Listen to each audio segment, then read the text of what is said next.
Good morning, ladies and gentlemen. Why don't we get started? Welcome to the Woodrow Wilson Center. My name is Jeff DeBelko. I have the good fortune of directing our Environmental Change and Security Program here at the center. And on behalf of former Congresswoman Jane Harman, our President, Director, and CEO here at the center, it's a great pleasure for us to be hosting a discussion we've entitled New Research on Climate and Conflict Links. Not a particularly dramatic or sexy title, but one that actually it took us a long time to come up with. There were lots of different angles that we could take. You will see there are many dimensions to our speakers' presentations. So we went with a fairly straightforward and vanilla title, knowing that all of you would recognize in this panel a lot of dynamism, a lot of interesting new research, a lot of experience in reflecting on a variety of research of trying to understand these complex phenomena, complex on their own, climate change and kind of associated what that means in terms of in the ecological sphere, natural resources and environment, and then on the conflict side. So both of which are tremendously complex areas, and of course we're, as we try to do in the Environmental Change and Security Program, put these things together and try to understand how they connect. And so we are very pleased in the Environmental Change and Security Program. We've been around since '94. Pleased to be partnering with USAID's Office of Conflict Management and Mitigation. In fact, Joe Hewitt, one of our panelists, comes from that.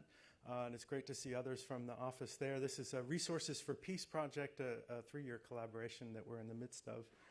Gives us this opportunity to do what the Wilson Center tries to do, which is bring the worlds of research and the worlds of policy together in dialogue to learn from one another and try to improve each other's endeavors. And so we will have those kinds of discussions, as you can see from the participants list, and our panelists' experience in both of those worlds. We'll be doing that today. The Wilson Center, for the few of you who are new, apologies to those of you who've heard this before, but the Wilson Center is the formal memorial to Wilson, a nonpartisan, non-advocacy forum created in 1968 to honor Wilson's legacy as the only president to have a PhD. So bringing these worlds of scholarship and policy together for this active discussion is what we're about here today.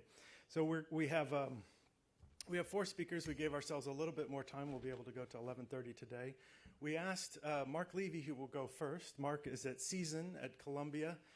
He is somebody who has been engaged actively on these topics since the early 90s at least, when he has been writing and contributing to this in a variety of forums. Marc is the deputy director. CIESIN, I should say, is the Center for International Earth Science Information Network. I always have to look at a challenging, but at least it's easy to say, acronym. Mm-hmm.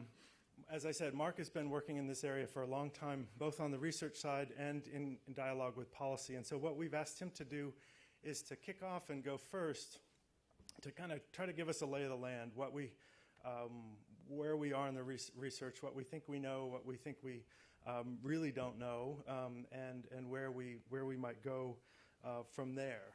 And then we'll have a chance for a few questions, and then we'll go to our next 3 speakers. Solomon Tsiang is a postdoctoral research fellow at the Woodrow Wilson School of Public and International Affairs at Princeton University, the institution that we are commonly confused with. Everybody always thinks I live in New Jersey.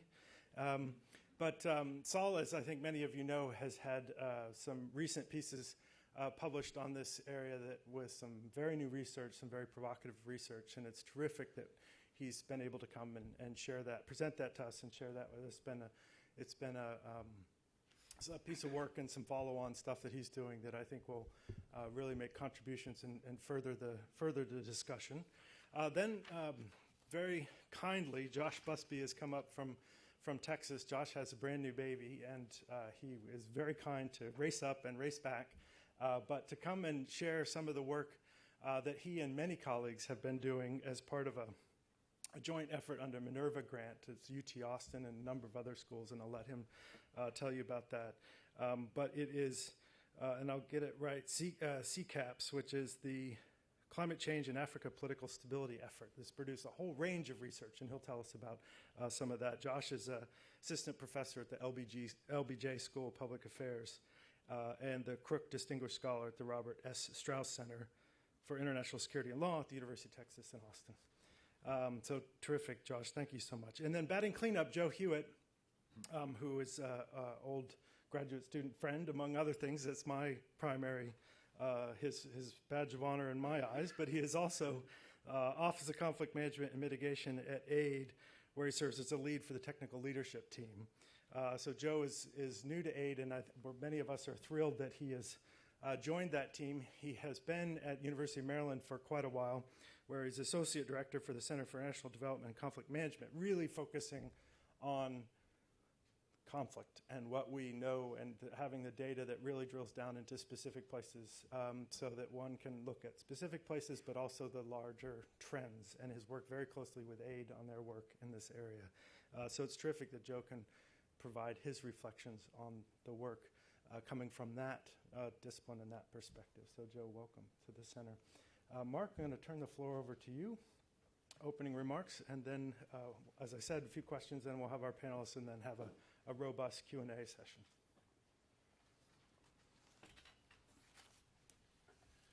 Thanks, Jeff. I guess if Joe is going to back cleanup, then my job is to get on base in any way possible. So, Guys, if you want to. So I'm going to ask questions about, I guess, first base, second base, third base, and home. So we can see your slides. Thank you. This is oriented around the need in the policymaker community for answers to questions that can be put to use. It has a sequence that goes through research. So some of what I'm commenting on is a set of research questions, but I want to evaluate them from the perspective of how, at the end of the day, they can be put to use. This is obviously not the only way to assemble these questions. It's my own idiosyncratic way. But I think that more or less the community that's trying to devote resources to understand how climate change will affect conflict is asking some version of these questions. So I just want to kind of keep them in mind. The big overarching question is, will a world with climate change be a world with greater conflict? When and where, what types of conflicts, and so on. Climate change is multidimensional, so we want to know what aspects of climate change are going to be responsible, if any, for elevating these risks. And we know that countries and societies and regions are not uniform, so we don't expect whatever impacts there are to manifest themselves uniformly. So it matters a lot to be able to make progress on understanding where the dose-response relationship, where the sensitivity to these political impacts is going to be highest. And then finally, we need to know how to use all this stuff. What kinds of responses flow from the knowledge. So I'm just going to summarize my own kind of a quirky take on where we stand with these things. This is the one that I think certainly 10 years ago, or when the Environmental Change and Security Project was founded, must be like 15 years ago, or this would not have been expected. I certainly never expected so quickly there to be so much evidence mounting that climate change almost definitely will contribute to increased levels of conflict in the future. But I want to quickly get some clarifications on the table. Our methods and data don't permit us to predict how many conflicts there will be, how big the conflicts will be. So when I say that we know this, I'm not saying that we know the number of conflicts that will be present in the future, the number of extra conflicts that will be present because of climate change. I'm saying that we know that there will be more conflicts in the future as a result of climate change than there would have been in a hypothetical world without climate change and without effective adaptation. Adaptation could zero out, cancel out the impacts of climate change. So this is not a deterministic prediction. It's a level of risk prediction. The second clarification is that the knowledge around the impact of climate change on future conflict risk is not based on any claims about determinism. It doesn't say that we know which of the different causal factors will matter most. We don't yet know how the combinations of causal factors will interact. So this statement is not a statement of climate determinism. It's one of probabilities and risk. So where does this knowledge base come from? What I want to do is just highlight the difference in two fundamentally distinct pathways of understanding.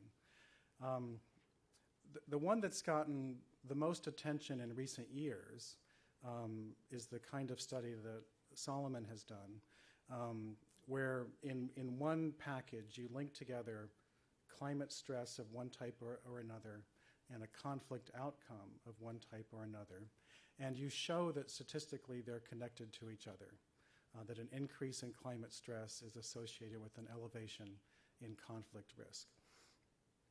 But there's only a handful of studies that do that. They pick a handful of climate stresses, a handful of conflict outcomes. So it would be a mistake to say that this is a sufficient basis for judging the conclusion that climate change will generate more conflict. I think that our knowledge base is stronger when we break out the causal chain. So linking climate stress to a range of biophysical changes that are relevant to societies, water, agriculture, livestock, ecosystems, disease. This knowledge base is really quite solid. If you look at the fourth IPCC assessment, the confidence in the knowledge that climate change will raise all of those risks is quite high. There's relatively low controversy that a climate change world is going to be a world in which those stresses are harder. Then moving to the right one stage, there's also a range of literature, research that shows that when those things happen, when those stresses manifest themselves, societies become more vulnerable. Human security suffers in a variety of ways. Poverty levels go up, health crises occur, social unrest, riots, and so on. Migration may, under some circumstances, occur. I think we know less about that than the others. But I think that in general, that knowledge base is equally firm. There's relatively few people that think a world in which a lot more water stress and agriculture stress and livestock losses are going to result in higher levels of human security. And then finally, there's also a body of research that shows that when societies suffer in those ways, their risk of conflict goes up. Societies that are vulnerable to these kinds of problems, that hit really bad stretches where those problems get bad, they do not automatically erupt into conflict, and most societies manage to suffer through those circumstances without engaging in conflict. But the risk level definitely goes up, and that's also relatively clear. I put international war in brackets because we know a lot less about the drivers of international war. They're much more idiosyncratic, and thankfully we have many fewer of them to put in our statistical tests. So the new stuff is the one that kind of from start to finish shows that these things are statistically correlated, and that's what's generating a lot of the controversy and excitement. But I just want to make sure that that doesn't detract from the knowledge base that's more nuanced, and I think equally, if not more, compelling about why climate stress will lead to conflict stress. Now, when we look at the big picture, in spite of how exciting all the progress is, it's important to realize what the limits are. And it's mostly focused on interannual variability on the one side and internal war or civil war on the other side. And this is mainly driven by data. There are very few other things you could measure in a large N statistical global time series test than interannual variability and civil war. Floods are much more difficult to manage than droughts. Shifts in climate regimes, as opposed to annual variation, are harder to measure. And other kinds of outcomes are hard to measure, either because they're rare, like international war, or there just aren't very good data sets, like communal violence. So our knowledge base is artificially limited by the data. And then my final comment on this question is a plea. What I see, the people who are working in this area is increasing fragmentation, sometimes deliberate fragmentation. In the academic world, there's an incentive to show how you're different from everyone else. It's very difficult to convince a journal to publish an article because you've spent maybe 80% of your work replicating other people's models, and then you show just a small bit of nuance at the end. But there's no way we can make progress on these questions unless we do our business differently. And I think the way the physical climate modelers operate show us some examples of how we can fix this problem. Right now, there's debate about whether the results that people are getting are sensitive to the choice of the climate stress that they use, rainfall or drought, or which precipitation source they use, and so on. Which conflict data set they use. There's a couple of dozen you can choose from, and people have shown that the results are sensitive to which one you pick. And there's an infinite number of ways you can specify the model through which these interact. And there's a variety, there's at least a dozen plausible statistical tests that can be carried out to look for significance. Everyone does this differently. And it's impossible to find a single article that puts the pieces together in all the most salient possible ways. And this will always hold us back because it will artificially generate controversy where it's not necessary, and it'll hide from view the controversies that we should be focusing on because they really do matter. So I think we need a formal intermodal comparison project institutionalized somewhere. I don't think we're capable of doing it anarchically. I think the incentives to deviate from this approach are too great. But I think it wouldn't be hard to pull off. I guess I have one more comment on this. The focus on internal war driven by some kind of shock that affects social levels of deprivation has been so compelling that I think it's artificially limited our delving into what I refer to here as security dilemmas, referencing the international relations literature. It's a basic fact of life that a lot of the security problems that show up are a result of people who take a step to increase their own security, generating a decrease in perceived security on some other part, which can generate a downward spiral. It seems that it's highly possible that this kind of dynamic could take place in a climate change world. If China worries about future access to arable land and water, and they start undertaking measures, say, to buy long-term land leases, they take that as a step to increase their own climate security, but it simultaneously diminishes other people's climate security. And the responses to these things could easily spiral downward. So I think that we're lacking sustained research on how these security dilemmas might play out in the climate world. And I've just listed a handful of examples here. These are what a lot of the policymakers worry about greatly. But there's relatively little sustained social science research to help guide them on how severe these things are, how they might manifest themselves, in part because it's harder to do empirical research with them.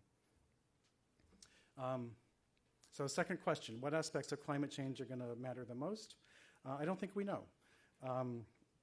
The statistical evidence that we've been playing around with has this artificial set of boundaries around it.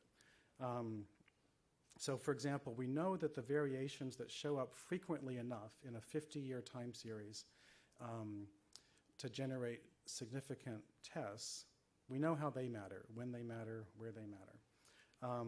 But a 50-year event or a 100-year event, we can't test that in terms of social impacts because we don't have data that goes back far enough to let us figure it out.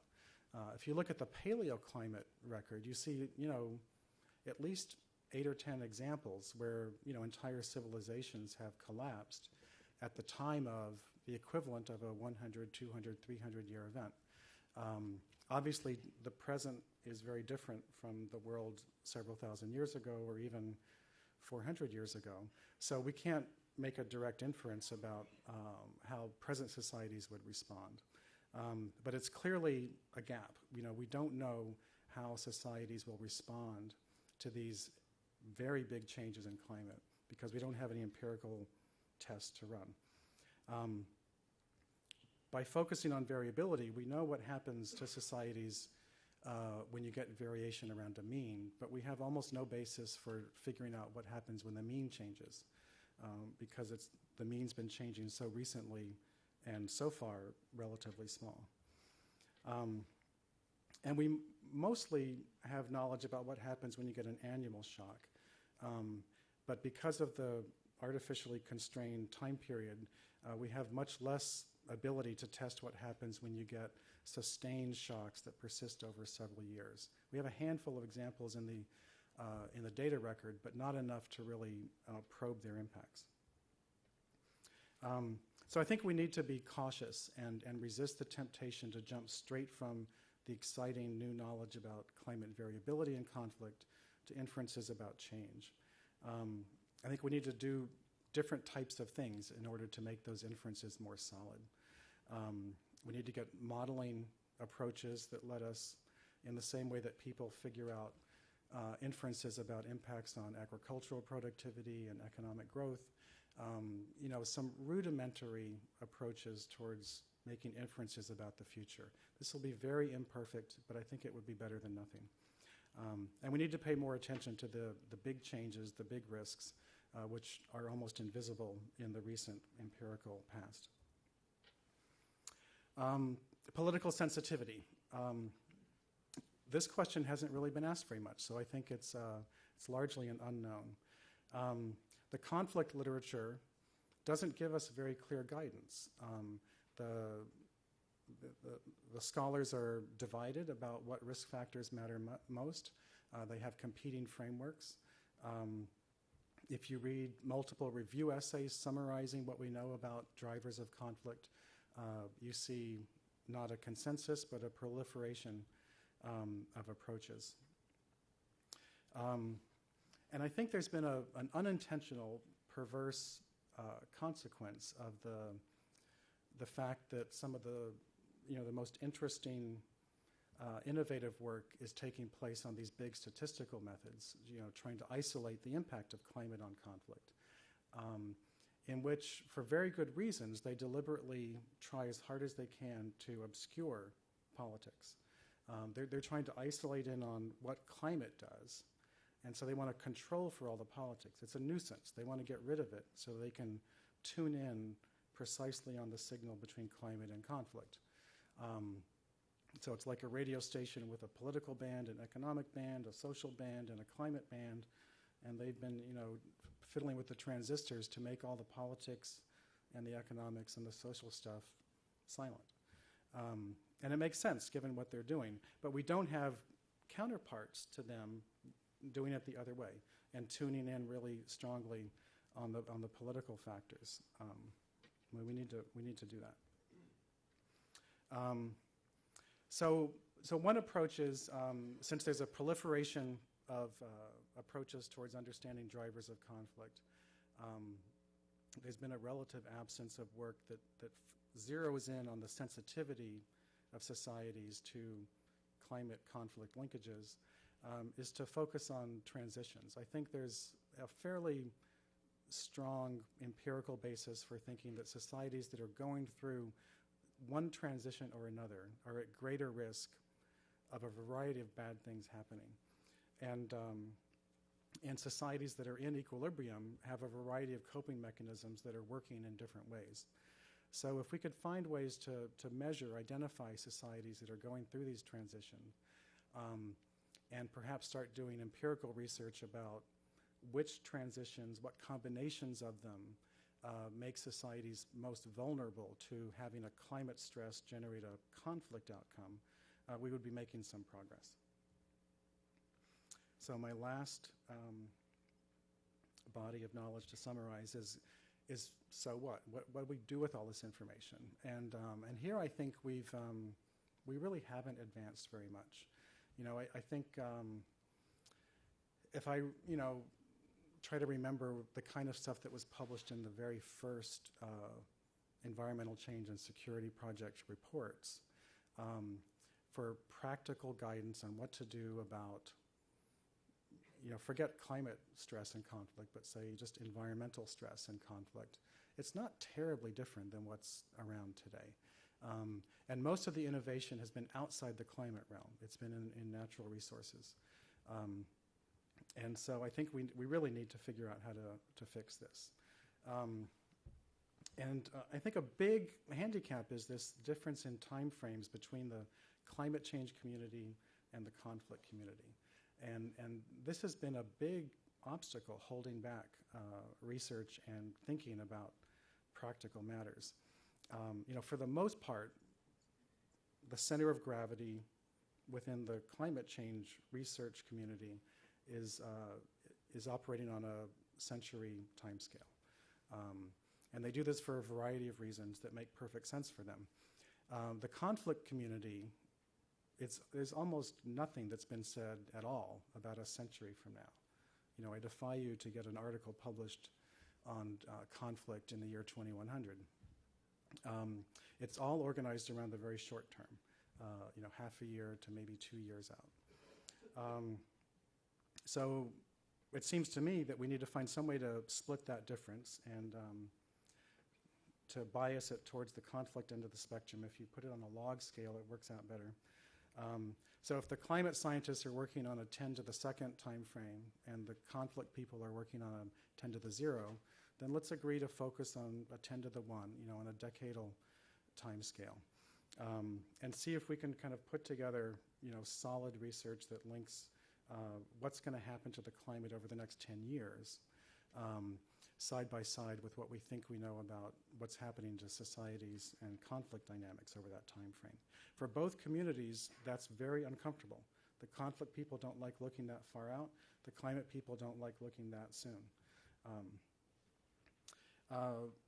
Another thing that I think is needed is policy experiments and targeted research around what interventions make a difference. For the most part, the interventions that people talk about when it comes to dealing with climate stress have been studied most intensively in countries that are not at conflict risk. So I think we need to firm up our knowledge base by looking more explicitly at how these things operate in high-risk countries. And perhaps start thinking about some customized approaches that might be relevant in high conflict risk countries that wouldn't necessarily be on the radar outside of those countries. And then I think we need to be honest about how hard it's going to be to predict things. And so rather than raise hopes about being able to do effective early warning, predictive early warning about climate-related conflicts, we could still do a lot of really good by monitoring events in near real time that are relevant to the likely causal chains linking climate stress to conflict. So for example, if you think that having people move around raises the risk, then we should be monitoring that. It's going to be almost impossible to predict who will move, when they'll move, where they'll move. But we can probably do a much better job at monitoring when they do move. So my summary. I think we need to stop debating the will it or won't it question and move on to the more difficult, nuanced questions: where, when, how, and so on. We need to start, slowly rotating the observational devices from the past to the future. I think a crash effort looking at the coming decade could potentially pay off. And then I think we have to work really hard to find a way to bring politics back in. No one's going to be happy if the only evidence is statistical. But we don't yet know how to do this, because most of our knowledge about the political nuances come from qualitative case studies. And so I think we need to find new ways to do more relevant case studies, and we need to find ways to get the knowledge that comes from the case study work into the statistical models.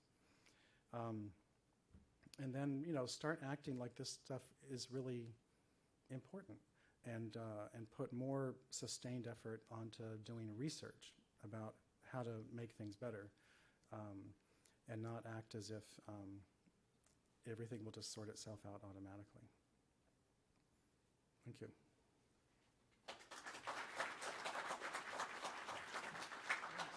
I'll just stay here. I'll just take your seat.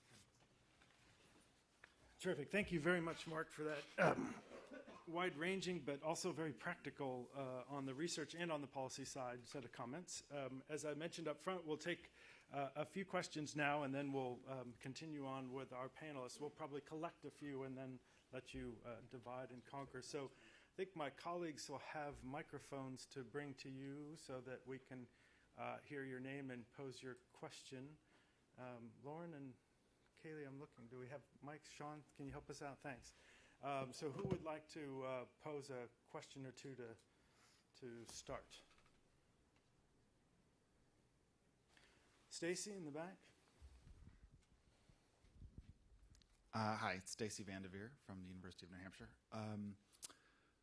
And the German Marshall Fund this year, since they're paying the bills, I have to say that. Could you say a little bit more about the last point? That is, you, as a toss-off line, said that policymakers are often not very persuaded by statistical studies.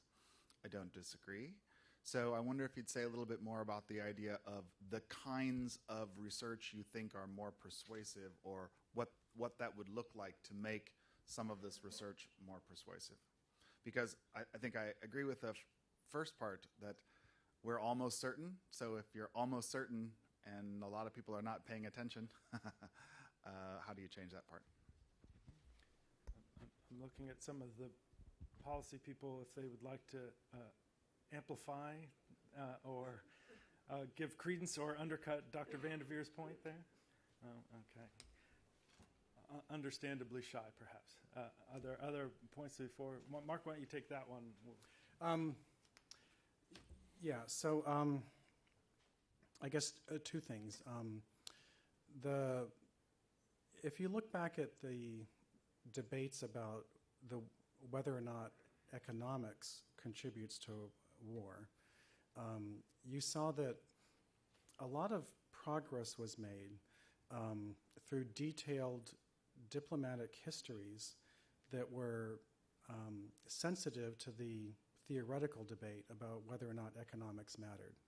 I'm thinking in the 30s, 40s, and 50s, and so on. So you had, hundreds of books and articles examining, in a causally sensitive way, the history of particular conflicts with a goal of isolating and understanding the way complex things come together. In this case, it was driven by a desire to see, was it true or not that economic change contributed to diplomatic and geopolitical change? And people wanted to know that because they wanted to know how to remake, the post-war international order. I think that we would benefit a lot from that kind of study around civil wars that are in debate with each other, and debate with the purpose of figuring out how these causal things interact. So you could read, say, 25 monographs on Darfur, trying to tease out the way the drought played a role. Whereas now you can read a smaller number, and they're less focused on debating these things and more engaged in diffuse purposes. So I think, creating a new field of diplomatic climate conflict history would be one way. The other type of study that's not done very much are robust, methodologically grounded scenario analyses that kind of play out the way these things might interact in the future. There's a handful of examples, but there's not enough of them. So those are two examples of things that are underrepresented. Okay.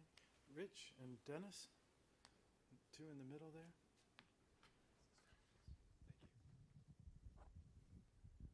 Mark, a question on causality to kind of piggyback a little bit with what you just said. If one looked at the causality trail to conflict, one could consider water, food issues, damage to valuable infrastructure, or perhaps even changes in disease patterns that had impacts on humans, animals, or plants. Would you recommend, as you go into this decadal look, that you concentrate on one or more of those causals, or would you think the research ought to be very broad and try and look at all of them? Do you do it from a society point of view to look at vulnerabilities and climate, or you do it from a causal point of view? Which way would you approach that? Well, I don't think I would want to ever argue against systematically going through the most likely causal pathways. So I think that's a given that we need to do that. But it seems to me that that's likely not to be enough. When I think about how our community as a whole has tried to grapple with environmental change in general as a security threat, we've been continually learning surprising new things in very rapid procession. We were obsessed with scarcity and degradation initially, and then we were just hit over the head with the resource curse and that problem, very unexpected.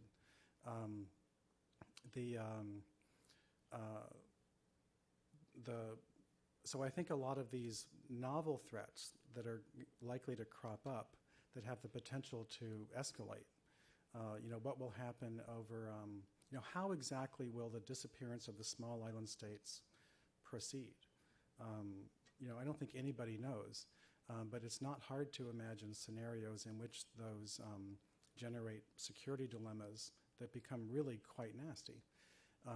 The same thing with the opening up of the navigation lanes in the Arctic. So it seems to me that the most likely outcome 10 years from now is that something really bad happens that's not currently high on our radar. So we need some kind of mechanism that's sensitive to identifying those things early and being able to both shed light on what's going on, do research where we can, without continually getting sidetracked chasing, rabbits all over the place. So I think we need to have a balancing act there.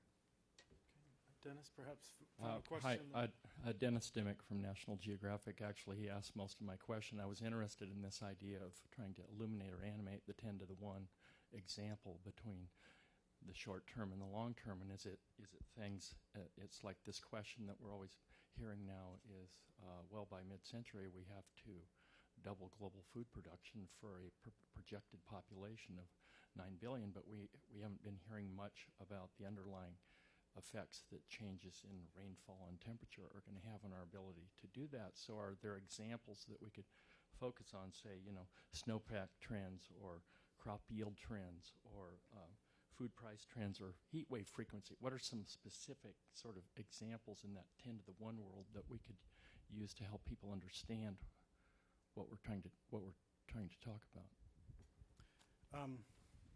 Yeah, it's a good question. I think the IPCC's special report on extreme events would be one place to look for things that are on the near horizon that might affect these things. So that report will be out in a matter of months. The summary for policymakers is already out, and most of the key messages are there. They draw attention to a lot of the things you're talking about, but not all of them.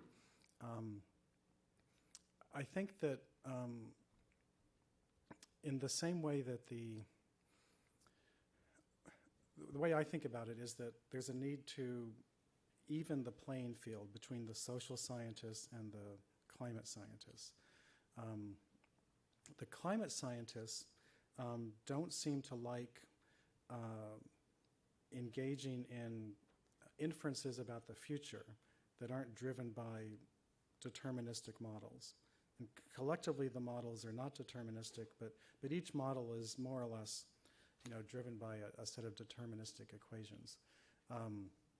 And so that means that they're limited in the kinds of inferences they can make, especially about the near term. So for a long time, they couldn't say anything about hurricanes and storm surges because their models didn't have any ability to resolve those things. And so there was just a big silence, when the policymakers or the social scientists said, well, these big storms are going to make a big difference. Tell me something about, what to expect. The climate scientists said, well, I'm not going to answer that question. So in the social science side of things, the community is often asked to engage in, best guesses, educated estimates about how the future might unfold. And the climate scientists depend really heavily on that because it drives their emission scenarios. Those things are normally not deterministically predicted. They're based on storylines that kind of spell out how the future might unfold.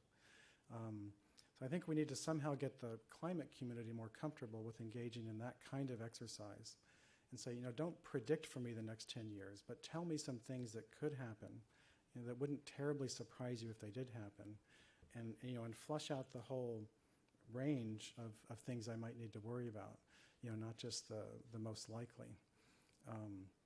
So I think we need to, in the empirical record, look more at the extreme events, and looking forward, find ways to make, informed estimates or informed projections about bad things that might happen. Terrific. Well, Mark, thank you very much. Thank you for 3 excellent questions. Why don't we say thank you to you, Mark, very much. Appreciate it. And Saul, why don't we go straight to your presentation, and we can continue with the panel. I'll let you find which one. Great, thanks, Mark. You're on there. Which ones are you? Yeah. Okay, great. Hi, thanks for having me. I'm Solomon Shung, and as mentioned before, I'm from the other Woodrow Wilson place, Princeton. And I agree with everything Mark said, but what I'm going to do here is I'm going to run through our recent study, which came out in Nature. The title and citation is right there. You can look it up, or if you email me, I can send you a copy. Because I think it's important that everyone understands sort of what these statistical studies are and what it is that we're looking at, and what Mark is talking about when he's talking about what these studies can and cannot say. And I'm going to say I completely agree with everything he says again. Okay, so the motivation for this analysis is, basically as of a year ago, I think the consensus was this underlined point at the bottom, which is that it's extremely difficult to identify any sort of simple and robust cause and effect relationship between any type of climatic change and sort of social outcomes, and in particular, conflict-based outcomes. So there's a lot of stories that Mark was talking about, and I'm not going to run through them here because I assume we're going to talk about them a lot more as the day goes on. But there's a lot of hypotheses about why the climate might be linked to conflict, okay? Because we understand that conflict is related to a host of economically relevant factors, and that the climate can in fact drive a lot of these economic factors, as well as psychological factors and other concerns, such as inequality and distributional concerns, which can lead to conflict. So people have talked about these stories, but it's been very hard to directly link local climatic changes onto conflict, and then even much harder to link global climatic changes to conflict, okay? So the purpose of this study is to do exactly that, okay? We're going to brush aside all the details that Mark was talking about and that were on the last slide, and we're just going to try and look as simply as possible at the global climate and see if we can link various observable changes in the global climate to various observable changes on the ground, okay?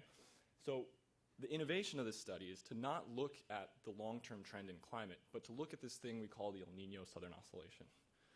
And so basically what you see here are two maps of the globe that show the two states of the global climate, the two extreme states that are very dominant on annual frequencies that Mark was talking about. So what you have is you have something that's called the El Niño Southern Oscillation, and there's sort of it's a whole spectrum of states, but the two extremes are El Niño and La Niña. And the most obvious feature of this annual change in the global climate is that there's big changes in ocean temperature in the tropical Pacific, okay? So if you don't know where that is on the map, so that big white tongue sticking out, that's basically the signature of El Niño is a dramatic warming off the coast of South America, okay? Now, why do we want to look at El Niño? As I mentioned, it's the single dominant pattern of the entire planet's climate on annual timescales. So if you wanted to know one number that was going to be the most descriptive number for the structure of the planet's climate over the next year, I would tell you the state of El Niño, okay? It's the single most important thing on annual frequencies. So that's why we're going to start looking at it, because it's the biggest gorilla in the room in terms of moving around things on a planetary scale. And the signature of El Niño is dramatic warming across the tropics. So this is a plot from someone else's paper where they basically try to decompose the global climate into its different factors, and this is the most important factor. And I'm going to show you where this comes from in a sec. Now, what Mark was talking about, and what I've been talking about, one of the reasons why El Niño is useful is because it varies very rapidly. So if you look at long trends over time, there's a lot of things about a society that change very gradually. So if we were to look at sort of trends in temperature and trends in societies, it'd be really hard to tell if one's causing the other or they just both happen to be trends. What's useful about El Niño is this is a time series going from 1950 to the present, and as the line goes up, it means the climate's going towards an El Niño-like state, and as the line goes down, it means it's going towards a La Niña-like state, which were the two different temperature regimes in the Pacific. And so what's convenient here from a statistical standpoint is that the climate's going back and forth very rapidly.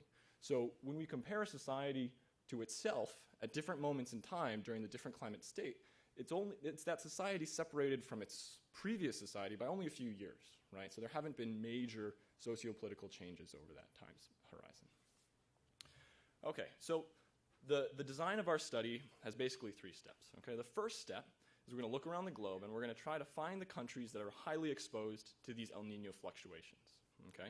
We're going to call those countries the teleconnected countries, and that word comes just from the physical sciences, which talks about teleconnections as links in the atmosphere related to El Niño. And then we're going to take the countries that are never exposed to El Niño, or only weakly exposed, and we're going to put them in a group called the weakly affected group. And we're going to focus on the teleconnected group because they're the group that's getting hit by these events. Then we're going to look at those countries, and we're going to compare them during a La Niña state to those same countries during an El Niño state, okay? And so you can think about it in the terminology of sort of a medical clinical trial as one being the control group and one being the treatment group, okay? In reality, there's a continuum of states, and you could even flip it around. You could call the other one control and treatment. It doesn't really matter. All we want to do is we just want to compare the outcomes in one state relative to the outcomes in the other state. And then the final step is to look at those countries that in the beginning we said were not affected by El Niño from a physical standpoint, and look at whether or not outcomes in those countries are related to this flip-flopping of the climate or not, okay? Because it might be the case that El Niño just happens to be occurring at times that things on a global scale are also changing. So we want to be sure to eliminate that kind of bias, okay? So I'm going to move ahead. So the first thing to do is to identify the countries that are linked to El Niño, that are highly impacted. So what I'm going to show you is just a map that sort of summarizes an average El Niño event using 50 years of data.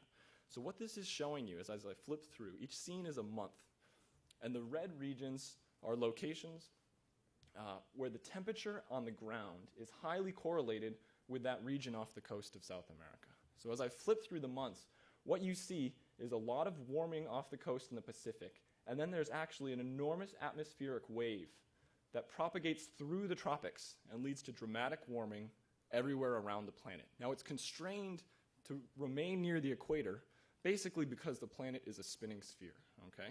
It has nothing to do with the politics or the economics of these countries. It only has to do with where those countries are on the surface of the planet. So the entire tropics become engulfed by this event, and then several months afterward, it dissipates and there's no more trace, okay? So what the task of our study is to do is to look at which ones of those countries were being hit by that big wave propagating across the equator, okay? And we develop a method in the paper, and basically, here it looks a little black, but it's supposed to be red. The tropical regions here that are reddish black are the locations where the surface temperatures are highly correlated with what's going on in the Pacific Ocean. So basically, through some very well understood physical mechanisms, warming in the Pacific Ocean leads to warming in those red locations, okay? Now, it also leads to drying and a host of other ecosystem-related responses, okay? So we just use temperature to summarize all those factors, okay? But I'll show you in a slide or two what's going on. And so basically what's happening, that region there that says Nino 3, throughout the remainder, I'm going to show you the temperatures of what's going on in the middle of the Pacific Ocean I'm going to be relating that to what's going on in these red locations. Now, the second thing that's also important to recognize is that when we measure things in social systems, we usually look at the calendar year. Okay? A lot of these data sets aggregate data between January and December, so that's that sort of horizontal axis. But the atmosphere doesn't respect the Julian calendar. The atmosphere operates on its own timescales. And so you see those gray vertical bars are these things we call the spring barrier. And basically what happens is when an El Nino event occurs, it activates in April or May, and then it persists for about 12 months before it collapses, okay? So what we're going to do is we're going to compare sort of what's going on during the May to December period, which I call the Nino 3 averaging period, and we're going to compare it to what's going on from January to December, basically because that's the structure of the data we have access to. So these are the two important innovations that this study has made that allow us to map the social outcomes onto the physical processes. Now, to verify that the way we've cut the world and the way that we've cut time makes sense, we first want to just document that we can actually detect impacts that we know exist, okay? So what this is it's a table. There's two columns, the teleconnected and the weakly affected. And what these numbers are with the stars or no stars are regression coefficients describing how these various variables depend on what's going on in the Pacific Ocean. And the stars mean that basically we can strongly infer that these numbers are not the same as zero, okay? So there's a strong signal. And what you see is that basically in the temperature in these countries in the teleconnected group are positively correlated with El Nino, as we expect. Precipitation is negatively correlated with El Nino, okay? We can also observe things like cereal yields. We observe that cereal yields begin to collapse during El Nino events. We observe that agricultural income declines. And actually, the last column, which I find sort of to be very fascinating, we actually add up total agricultural GDP for the entire tropics, okay? If we summarize total agricultural income for half the world, we can observe that in this time series that El Nino basically is driving that as well. So it's sort of global GDP is being directly influenced by this process, okay? So we take this, now on the right-hand side is a column that says weakly affected, and basically nothing there has stars and all the numbers are relatively small, and so what that's telling you is in those blue countries in the north and the south, there's really no detectable link between these various outcomes and what's going on in the Pacific. So we take this to be broadly a relatively strong verification of how we've divided up the world, and now we're going to take that method and apply it to the conflict data. So we use a fairly standard conflict database, but as Mark said, it is only one among a large number. And we basically are going to look at the onset of civil conflicts, okay? So these are a very narrow definition of conflict that's been defined by other political scientists. So we're going to be looking at organized events where there's an opposition group with a stated political incompatibility with the government, okay? And these conflicts are going to have to generate at least 25 battle-related deaths. Now that sounds like an arbitrary cutoff, and we explore various different numbers in the paper.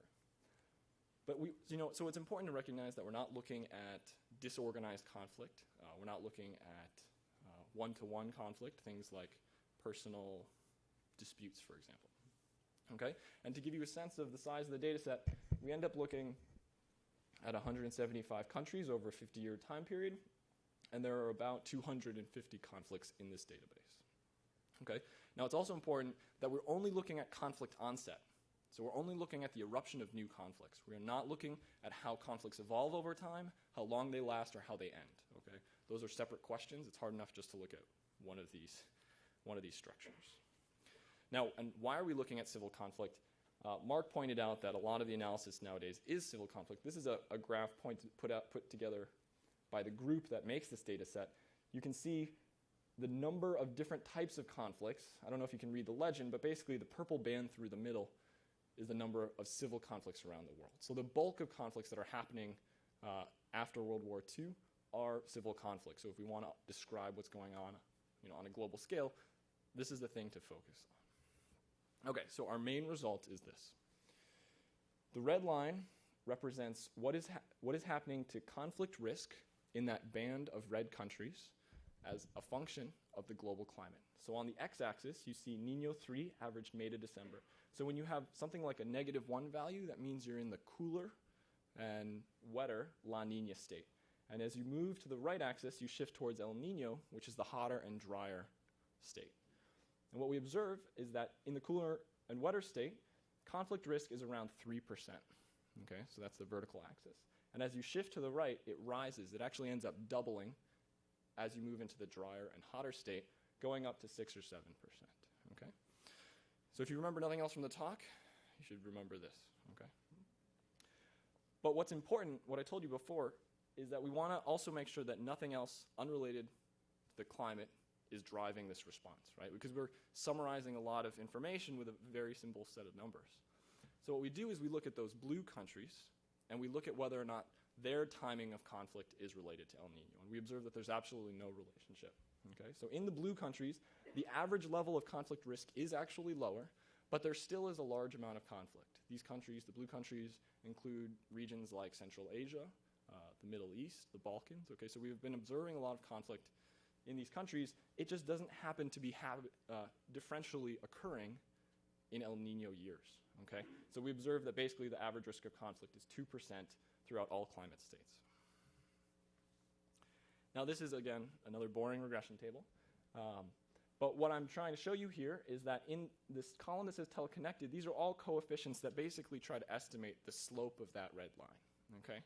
And what I'm showing you is that you can make a variety of different assumptions about what kind of statistical model you're using, and you generally always get the same estimate. Okay? So the relationship, the correlation between the global climate and conflict seems to be very, very robust to a variety of choices. And in fact, in the paper, we do things like control for the government institutions and the structure of your economy, and actually nothing changes the result. It's remarkably robust. It's one of the most robust results I've seen in any of the statistical literature. And one of the things that's also interesting is that there's been a lot of focus on Africa, and I don't mean to say that Africa is the wrong place to look, but one thing we do is we actually drop all African countries, and we observe that this pattern still persists. So that wave I showed you propagates around the entire planet. And we observe that conflicts in places like India, in Myanmar, in Peru, in the Dominican Republic are correlated with El Niño, even though they're outside of Africa. So there's been a lot of focus on Africa, and our result extends everywhere in the world. Now, a second test of our data is to think about the timing of when in the year these conflicts occur. So I showed you this graph before, and I showed you that basically during April and May is when El Niños begin. So if the relationship we're observing is caused by El Niño, we expect it to occur when these El Niño events are developing. If we were observing new conflicts to be occurring in January, February, that would tell us something is wrong with our data. Okay? So we only have the month of conflict onset for about half the conflicts in the data set. Okay? So this is a harder task. But what we do is we take those red countries and we split them into the El Niño-like years and the La Niña-like years, leaving out the middle band. And this is a graph of the month in which these different conflicts are beginning during those two types of years for the same group of countries. And what we see is that there's actually a big bulge in September, October, November during the El Niño years in terms of the number of new conflicts. So the new conflicts are occurring at the time of year when El Niño events are developing. Okay? This is additional evidence suggesting that this relationship is in fact causal. Now, I'm going to do the last, someone had a question earlier about vulnerability. So one thing that's really important is that income seems to be playing a large effect. And so it may not be income, actually. So let me phrase this.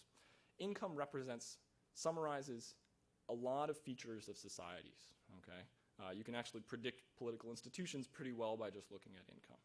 So what we're going to do is we're going to look at income and look at if countries differ in terms of how sensitive they are to El Nino based on their income, recognizing that income is an imperfect measure, okay? So this is not necessarily causal.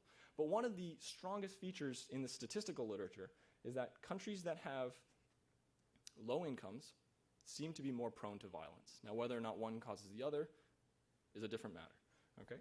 So on this graph on the left, what I'm showing you is the average rate of conflict for those two groups of countries. And in both groups of countries, we see that basically as real income increases, which is on the bottom axis, the average risk of conflict declines, okay? And in the two groups of countries, they look very similar to one another, all right?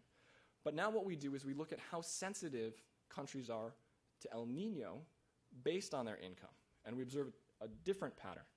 So if you focus on the teleconnected line, what I'm showing here is the sensitivity to El Nino in terms of conflict. And basically for low incomes, you have countries that are very sensitive to El Nino, and as income increases, it goes down towards the dashed line, which is the 0 line, okay? So that shows that as countries in the tropics become wealthier, they also seem to be less prone to responding to El Nino with conflict, okay? Now that's important to think about. There's countries like Australia and Brazil in this red band, and we do not observe that Australia has a civil war during El Nino events, even though we do know that their grain markets do end up suffering heavily. Okay, and as an interesting test, when we look at the blue countries, we actually see no relationship that's similar. It's relatively flat, but there's some noise there on the bottom. Now the last point I want to make about the paper, and then I'll move on to interpretation, is just comparing the effect of El Nino and income. Okay, so what I showed on the left was a relationship that's well established in the literature. We all understand that as you become wealthier, you fight less. And we want to know how big is the effect of El Nino on conflict compared to the size of this effect of income. Okay? So if I go to a country, I'm looking at the right panel now, that has $1,000 per capita as its income, then its sensitivity to El Nino is about 1. Okay? So what that means is if I shift from a La Nina to an El Nino, the average conflict risk rises by about 3%. Okay? And the question here is to think about how much would I have to increase that country's income to create a decline in conflict risk of 3%. Okay? So the similar sized effects. And what I'm showing here is to get, on the left-hand panel, is to get a 3% reduction in income, you actually have to increase income by a factor of 10. Okay? Because that's a log scale. So basically, the effect of El Nino is very large compared to the effect of other socioeconomic factors that we think are associated with conflict. And that these two factors are relatively, well, they're clearly related on the graph on the right, but this is a serious component, and both of these are estimated at the same time. So this is also persisting in the world. I'm not trying to explain this effect on the left with El Nino. All I'm trying to show you is the size of El Nino's effect is very large on the right. Okay, so to just summarize and to make sense of the numbers I've been throwing around, all right? The tropics are, on average, more violent, okay? 2/3 of conflicts are in this teleconnected group, and we are not trying to explain the total number of conflicts occurring in those countries. We're just trying to explain the timing of those conflicts. In that tropical band, conflict risk is about 4% per year, okay? So that means if you have 100 countries, you randomly select one of them, the probability that that one begins a new conflict in any year is 4%. Okay? But as the climate flops back and forth from La Nina to El Nino, the risk of conflict moves from 3% to 6%. Okay? That's a doubling. And for a country that's about $1,000 per capita, this increase in risk is the same, but opposite in sign, as increasing income to $10,000 per capita. Okay? And then the final thing we do in the paper is we go back in time and ask ourselves, well, if we look at the historical trajectory of the climate, how many conflicts around the world look like they were influenced by this process? And our estimate is that about 20% of conflicts around the world were affected by this flip-flopping of the climate. Okay, so now to get to Marc's points, the limits and applications of this study for folks like you, okay? So first of all, to be absolutely clear, our study doesn't say anything about why El Nino might be linked to conflict, okay? We're just showing an association. Now, it's the first study to show a link between the global climate and conflict. And so I think the right way to think about it is to think about sort of early studies that showed an association but could not explain links between smoking and lung cancer. Okay? So for a long time, we didn't know why the two might have been caused. It wasn't until there were a lot of statistical associations that were out there that people started to be able to look at the actual chemistry of what's going on inside the cells. Okay? So this is the first among many, and I totally agree with Marc's notions of what should be the next logical steps in terms of understanding the mechanisms. Okay? A second point is that these climatic changes do not cause conflict in isolation. Okay? I showed you that the wealthy countries are not vulnerable to El Nino in the sense of responding with conflict. Okay? So conflict is not the only thing driving, climate is not the only thing driving conflict in these countries. And I think the right way to think about it is to think about car accidents on the road. Okay? So on icy days, we observe more car accidents, but it doesn't necessarily mean that the ice in isolation is causing the car accidents, right? Drivers cause car accidents. Drivers making mistakes cause car accidents, but the ice makes the probability of an accident or mistake among the driver more likely. Okay, so I think that's the proper way to think about how it exacerbates an existing problem. The third point is that climatic changes are not the only cause of conflict. So we said about 20% of conflicts look related, but 80% were totally unrelated. Okay, so we're not trying to claim anything in terms of geographic determinism in terms of the structure of global society. All right, and to push back on what Marc said, our results do not tell us, from a strict scientific perspective, what's going to happen under future global warming. Okay, and we can talk more about that later.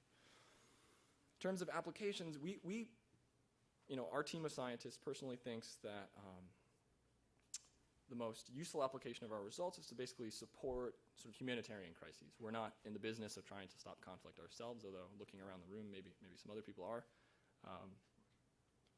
But we think that there's a lot of individuals who suffer as a consequence of conflicts, and that our result gives us, I'll show you on the next slide, how we can be more ready using basically forecasts of El Nino. But the second and third points, I did also show you that conflicts occur are more likely in certain years, and within those years, they're more likely in certain seasons. So if you do have controversial policy adjustments that have to be made in a country that you already think is fragile, you can use some information about forecasts in terms of planning when those adjustments should occur if you think they might somehow contribute to a conflict-like situation.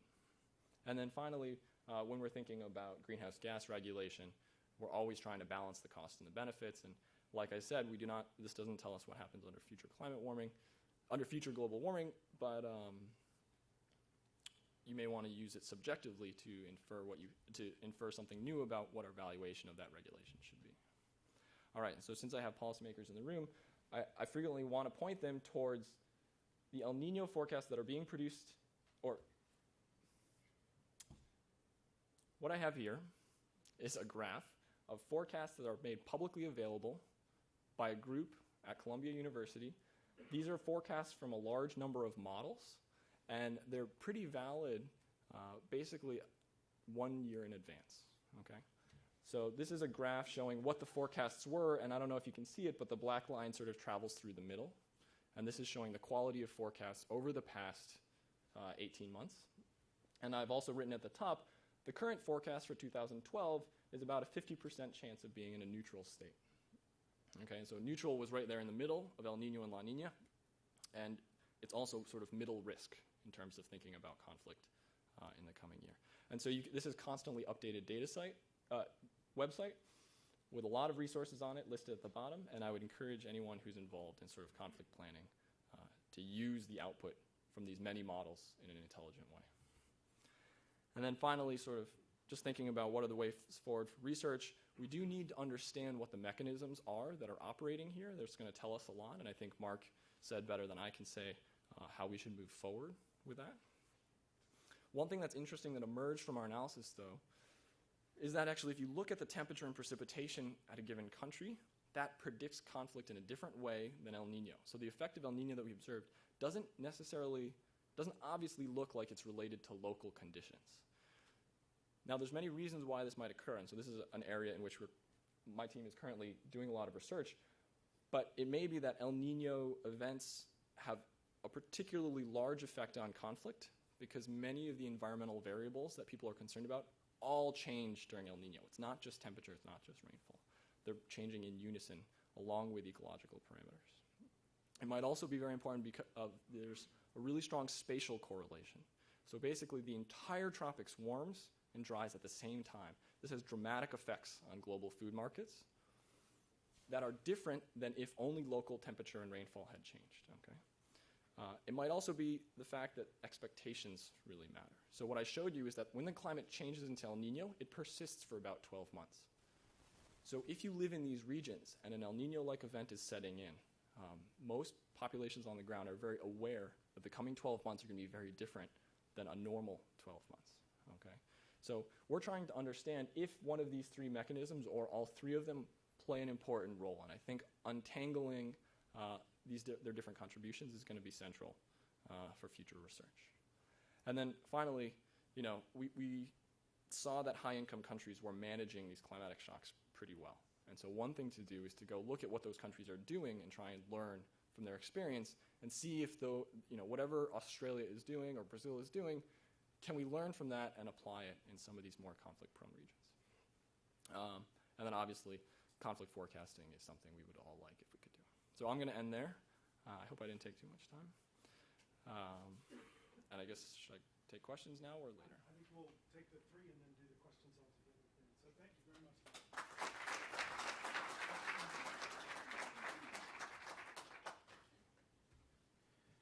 So next we'll ask Josh Busby to come up, as I said, from UT Austin, and tell us about some of the work from the climate change and African political stability effort, Minerva Grant. So Josh, we'll let you pull up. You'll know which one is.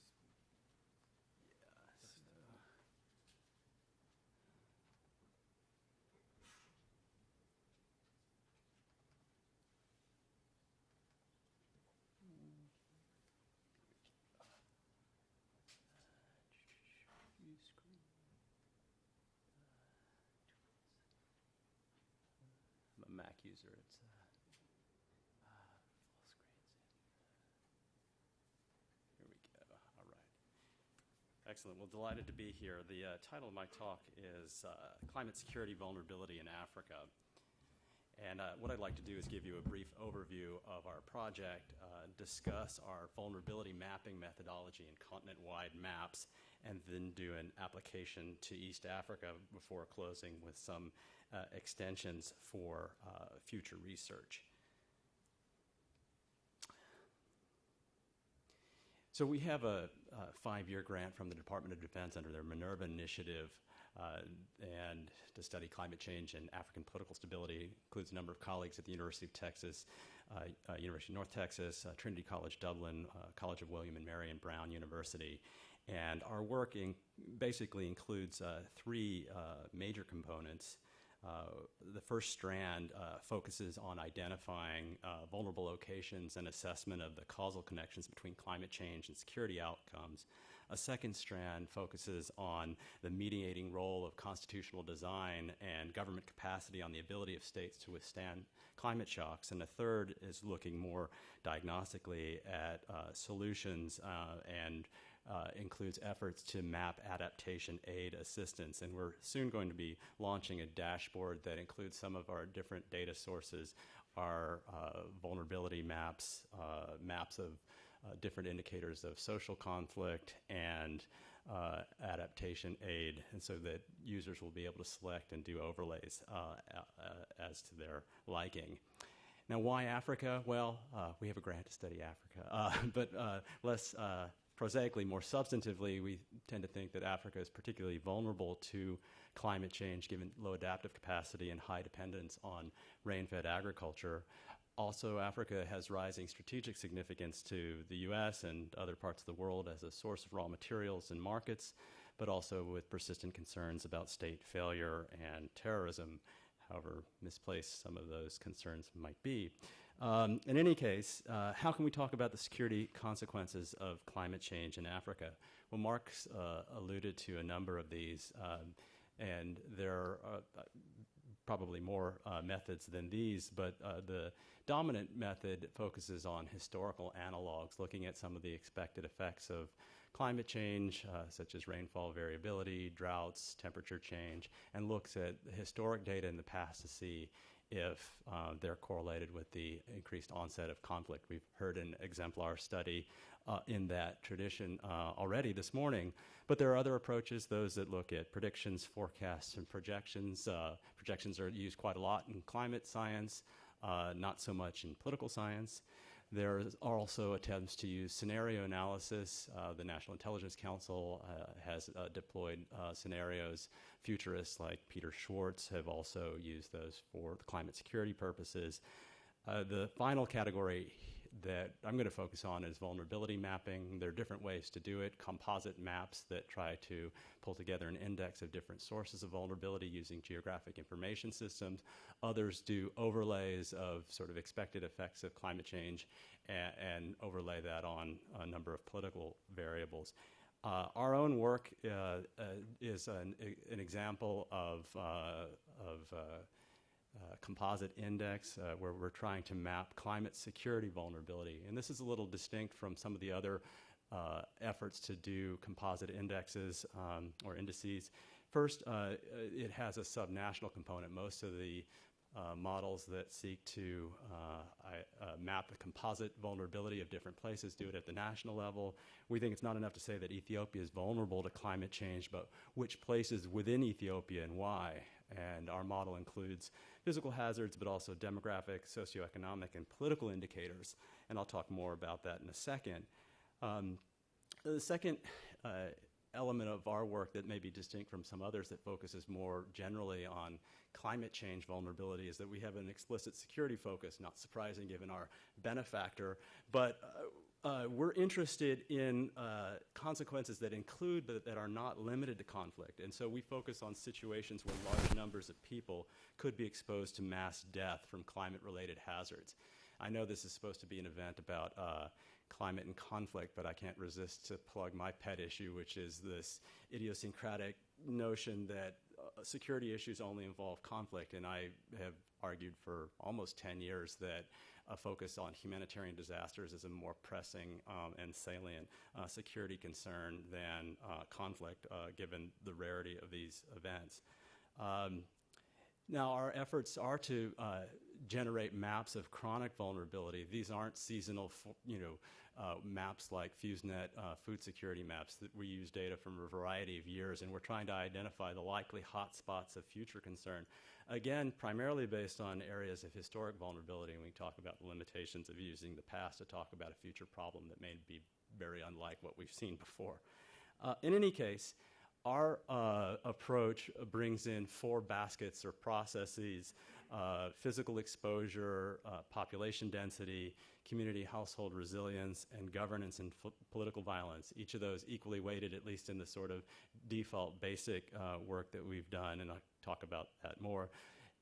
3 of these baskets have multiple indicators, only population density is based on a single indicator. And I'll talk about the intuitions behind why we include these.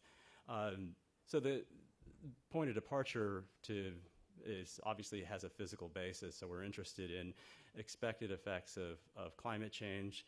We include indicators like droughts, a measure of chronic water scarcity, floods, cyclone winds, wildfires, and an indicator for low-lying coastal elevation zones at risk of future sea level rise or sea surge. And then all else equal, policymakers aren't going to care unless people live there, and they're going to care if a lot of people live there. So then we pull in a population density indicator. But whether or not communities are at risk of mass death ultimately depends on their resources and capabilities to protect themselves. And so we bring in a measure or a variety of measures, 8, to reflect household and community resilience. The idea being that communities that are better educated have a better health status, access to basic necessities and healthcare are more likely to be able to protect themselves and withstand climate shocks than those that are deficient on any of those dimensions. We have 8 indicators in this basket, only 3 of which, infant mortality, access to basic nutrition, and access to improved water sources, are at the subnational level. All others are at the national level. And then we bring in a final basket, governance and political violence. Communities in many instances won't be able to fend for themselves. They'll be dependent on whether or not their governments are willing and able to protect them in times of need. And there we're interested in the responsiveness of governments and the capacity of governments to protect citizens and their ability to tap in to global resources for relief. And we pull in a couple of other indicators of political stability and the presence of violent events. Only this last one, based on the Armed Conflict Location and Events database, is at the subnational level. All others are at the national level. And together, these 4 baskets are combined. And what I'm going to do is just show you the composite. In the Q&A later, I could show you the sub maps, but in the interest of time, I'll show you the composite, and then I'm going to walk you through an application to East Africa that decomposes them. So this is our composite vulnerability map. The colors are they look different on my screen here. They look red. In any case, it almost looks sepia or black and white, but I'll try to interpret for you. The darker areas are, I should say that these are relative vulnerability maps relative to the rest of Africa, classified into quintiles. So the most vulnerable 20% to the least vulnerable 20%. And this isn't relative to the rest of the world, but relative to the rest of Africa. And so what you see that within Africa, much of Somalia, South Sudan, pockets in Western Ethiopia, and much of the DRC are among the most vulnerable places. And let me walk you through, because it may be hard to see given both the color and resolution. Let's focus on East Africa for a moment. And the intuitions behind East Africa are not just because the vulnerability seems to be concentrated there, but it's also a significant place for U.S. disaster assistance and humanitarian assistance. In fiscal year 2009, of the $2.1 billion we spent on disasters in Africa, 70% was concentrated in East Africa, and this includes things like complex emergencies, as with not all climate related, but Sudan, Ethiopia, and Somalia have been the major benefactors. And these statistics of a disproportionate share of African resources being concentrated in East Africa are true in almost all of the previous fiscal years. And so this just reflects that point that I just said. So when we blow up the map at a more fine-grained level with disastrous color transformation nonetheless, given the projection here, I'll try and interpret for you.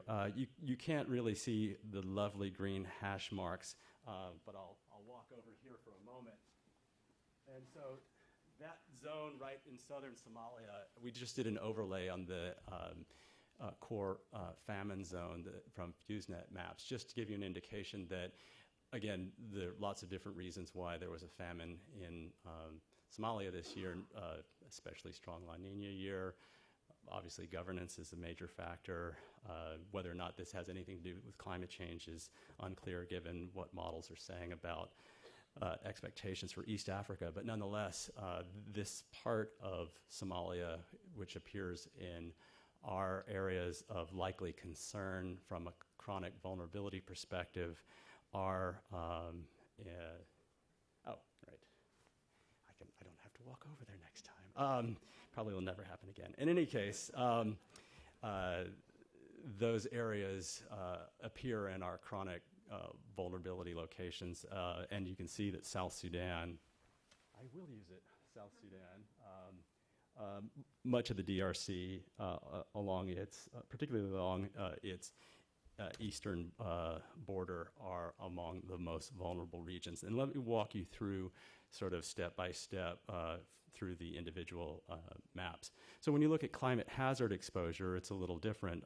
Somalia doesn't show up as the most vulnerable. When you just look at physical exposure alone, South Sudan, parts of southern DRC are among the most vulnerable, pockets in Tanzania as well. When you look at population density, not surprising, the Great Lakes region and western Ethiopia are among the most densely populated locations. When you look at household and community resilience, this basket, obviously some of the granularity drops out because of data limitations, but also when you classify into quintiles, you lose some of the variation. So all of Somalia is in the most vulnerable quintile. Much of Ethiopia, but not all of it, the Somali region and the Southern Nations region. And then other areas like Kenya, Uganda show up as much less vulnerable from a household and community resilience perspective. Kind of double fisting it with two laptops here. That's crazy. All right. And when you look at governance and political violence, then the story is probably a familiar one. Again, Somalia, South Sudan, Democratic Republic of Congo, and then together the aggregation is as before, except without the overlay of the famine region. And so one of the things, we just wrote a paper based on this East Africa analysis, and we've done some extensions of one of the things that we did is we tried to overlay active World Bank and African development projects to see, hey, are the regions that are most vulnerable the ones getting the money? And not surprisingly, in part because places like Somalia are very dangerous, and trying to work through a state when there isn't a functioning government to speak of is very challenging.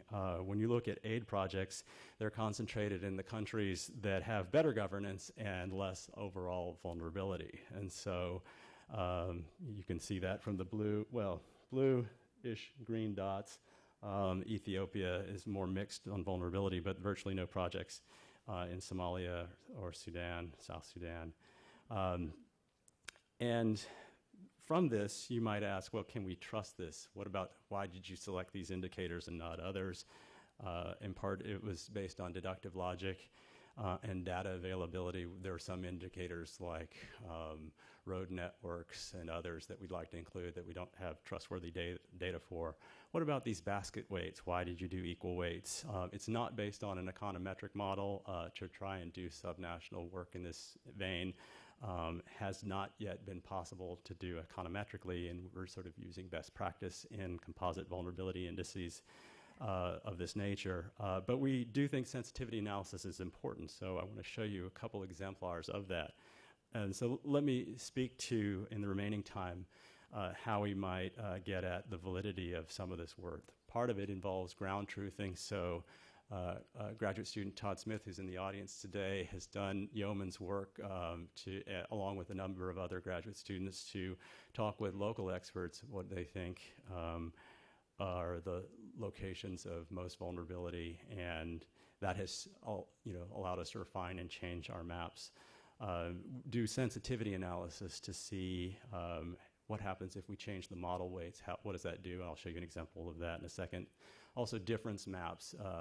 How different are these complex maps that include household and community resilience compared to those that and governance compared to those that just are based on physical exposure and population alone. Now, as I suggested earlier, it's unclear if maps or indicators of historic vulnerability tell us that much about the future. So we're collaborating with climate scientists to develop mid-21st century projections of future climate change. Mark alluded to 10 years out.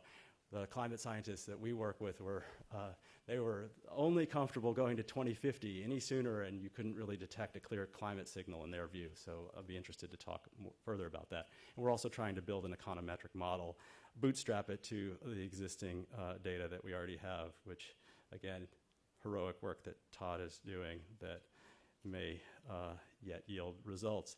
In the meantime, on composite vulnerability, this is our variations to just show the same East Africa region. So here we overweight physical exposure to 40%. Here population. here household, and here governance to 40%. Some of the patterns, most of the patterns are reasonably similar, though the full geographic extent changes as you go from one to the other. And so, our dashboard is going to allow users to play and provide their own alternative metrics and weights that they want to apply. But this gives you some indications, and and you can sort of judge for yourself whether or not you think these are robust across different model specifications. This map here is meant to show the difference between composite vulnerability when you add our two final baskets to just the first two. So when you're comparing physical exposure and population alone to the full four-basket complement. And the darker areas here become much more vulnerable when you add in household, community resilience, and governance. And the areas in blue, sort of Kenya, Tanzania, South Africa, Nigeria, become much less vulnerable when you add in these other dimensions, suggesting, and again, sort of North Africa is the same. Some areas may be better poised to protect their citizens and for citizens to protect themselves.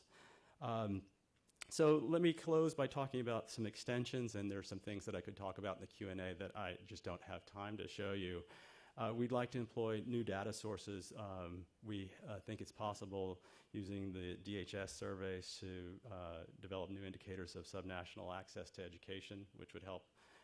We know that Marc's team has done updated work related to infant mortality, so perhaps in time we'll have access to that indicator.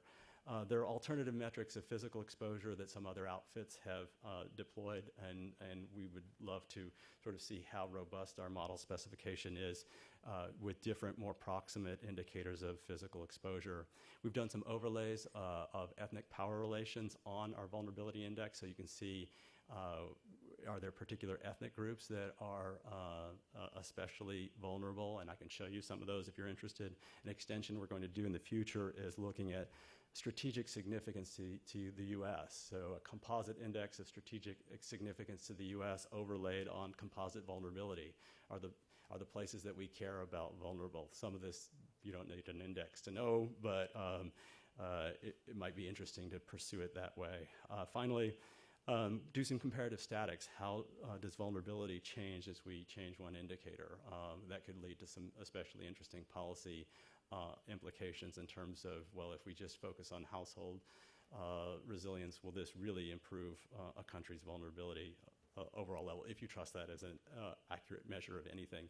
Finally, some meta-analysis, compare with other modeling efforts to see if there's consensus about where the hotspots are likely to occur, again, given different methodologies and slightly different definitions of what constitutes security. And so with that, I'll stop and look forward to some extensions in the Q&A. Thank you.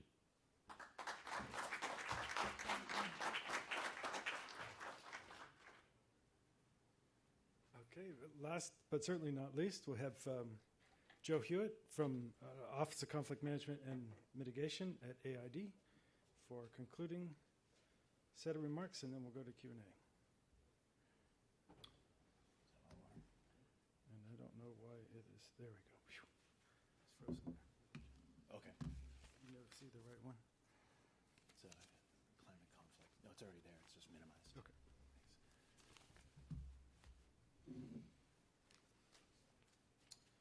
Thank you, Jeff. Yeah, I'm really delighted to be here. It's really a pleasure that we've been invited to join this conversation, and I really want to thank the Wilson Center, Jeff and Lauren Herzer, for helping to set this up. And I really want to thank my co-panelists who have given fantastic talks. I think Jeff set the expectations very high for me, which I thank him for, batting cleanup. But my panelists have all hit themselves home, so I think I can strike out, and I think we still win. Let me start on my presentation here.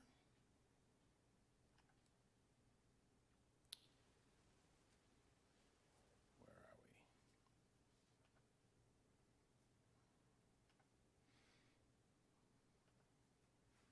we? Okay. Marc said something that is very similar to something I had wanted to say as well. In his words, he started off with the pronouncement that we hear very often. Climate change will increase conflict risk.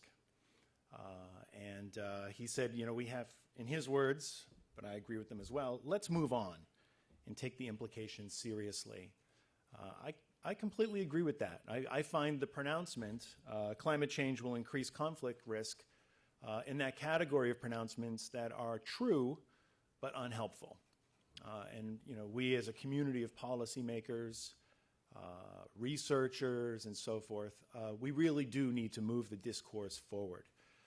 So what I'm going to talk about this morning is some research that was commissioned by my office at USAID, the Office of Conflict Management and Mitigation, and how we're taking just the findings from this very modest research, very preliminary research, forward to try to help shape the narrative within the agency. First, I'm going to start with some basic numbers. I'm now in the world of policy, and as Stacy Vanderveer said, to what extent are we receptive to quantitative analysis? I am receptive to a quantitative way of looking at the world, although this is certainly not going to be rocket science. I just want to establish the factual landscape. As of the end of 2010, there are 25 countries with active armed conflict in the world. We are using the same data that Saul is using. This is the Uppsala conflict data set, so I'll skip definitions. From our perspective at USAID, we're also interested in what we would call conflict-affected countries. And so beyond the set of countries that have active conflict right now, we're also interested in countries that have had conflict recently, but the conflict is now dormant.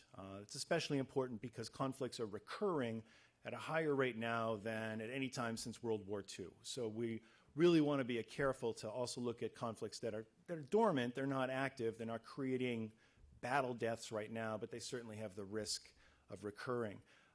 There are 13 countries that have had conflicts that have ended in the last 5 years, and there are another 12 that ended 6 to 10 years ago, which gives us a total of 50 conflict-affected countries around the world. A lot of those countries have multiple conflicts going on, like India, for example, that according to the Uppsala conflict data set has something like 7 or 8 different conflicts, perhaps a little more, a little less, at any given time. So of those 50 conflict-affected countries, we can break them down and look at it like this. 24 of them experience high levels of fragility. And by that, I mean fragility in the way that USAID conceptualizes it.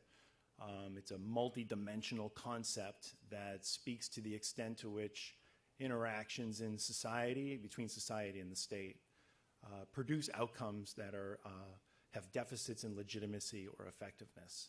24. That's 24 out of 33 countries in the world that are classified with high or in our highest category of fragility. 24 out of the 33 are conflict affected. So that gives you a sense of the close relationship between fragility and conflict. If we expand our classification of fragility a little more to include just the countries that are just simply above the global average, not just in our top 2 high categories, another 15 countries are considered to be conflict affected, which means there's a total of 39 out of the 50 countries that are conflict affected in the world have above average levels of fragility. So why am I starting with that? The reason I'm starting with that is that I want to point out that we already understand a good deal about conflict. And the part that we understand is the extent to which fragility is a part of the story. It's not the whole story, but it's part of the story. It's a big part of the story. Something like 78% of the countries that are conflict affected also experience high levels of fragility. So that's important. That's not the whole story, though. And what we wanted to ask at USAID is to try to better understand what the relationship is between countries that are conflict affected, countries that are fragile, and then countries that are highly vulnerable to climate threats. The reason we wanted to know the answer to this question we wanted to better understand which countries are likely not to have the capacity or likely not to have the ability to manage the stresses and strains of climate threat. Which states were both highly fragile, highly conflict affected already, and then likely also to face severe climate threats. And so we have on one hand a very good measure of fragility and the extent to which countries are conflict affected. But on the other, we really wanted a sense of which countries were most likely to face steep climate threats in the future. And so to do that, and this is the very simple research that we set out on, we looked for a metric for the extent to which a country would be the extent to which a country would be vulnerable to climate threats in the future. And the metric we ended up adopting was one developed by David Wheeler at the Center for Global Development. His approach was to examine global weather data, historical data, and then project them forward using econometric modeling techniques. That particular approach developed a purely, how can I put it, a metric that focuses purely on the physical threat of future climate threats. The model could be used to develop an individual country score for the level of risk. And what was appealing about it from our standpoint was that it produced a score for every country worldwide. And so we needed something that was global in perspective, and at the same time, as I said, focused purely on the physical threat of future climate threats. It wasn't in some sense polluted with a sense in it about how vulnerable governments were for handling those threats, because our own approach for assessing fragility already did that. And so with that, David Wheeler's approach, and again, the colors transform magically to something less appealing. These are the 66 countries in the top 2 quintiles in his metric. These are the countries which, according to his metric, are the most vulnerable to climate threats in the distant future. So how do they overlay with the most fragile states in the world? The countries in red, or close to red, are the countries that are both highly fragile or highly vulnerable to climate threat. And the countries that remain in pea green are the countries that are highly vulnerable to climate threat, but they are not highly fragile. So I'll give you a second to memorize all of that. And let me just say a couple of things about these relationships. There are 66 countries, again, that were deemed highly vulnerable to climate threat. There are 27 countries highlighted in red here.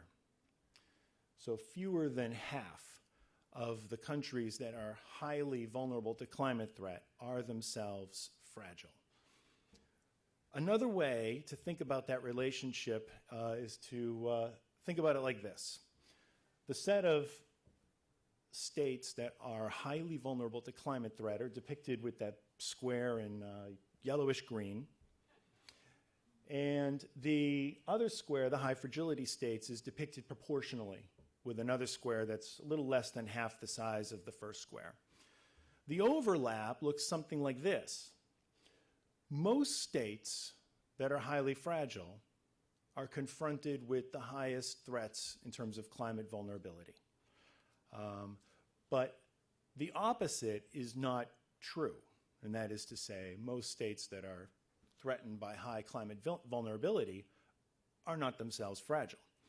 And that's an important, we think that's an important observation to make about this relationship. Why? Well, we think it helps us take a step forward with a more nuanced way of engaging the conversation about the relationship between conflict and climate vulnerability. Actually, let me go back to the more boring picture for a second. The claim, and Mark, I'll continue to use your way of stating it, that climate vulnerability will increase the risks of conflict is not really nuanced enough. And one way that it perhaps misses part of the story is not appreciating something that's going on in these fragile states. They already possess, if that's the right word, they're already characterized by many, many different challenges that contribute to causes of conflict, just aside from climate change itself. These are states that are already conflict affected for many, many different reasons. Climate change adds to that story.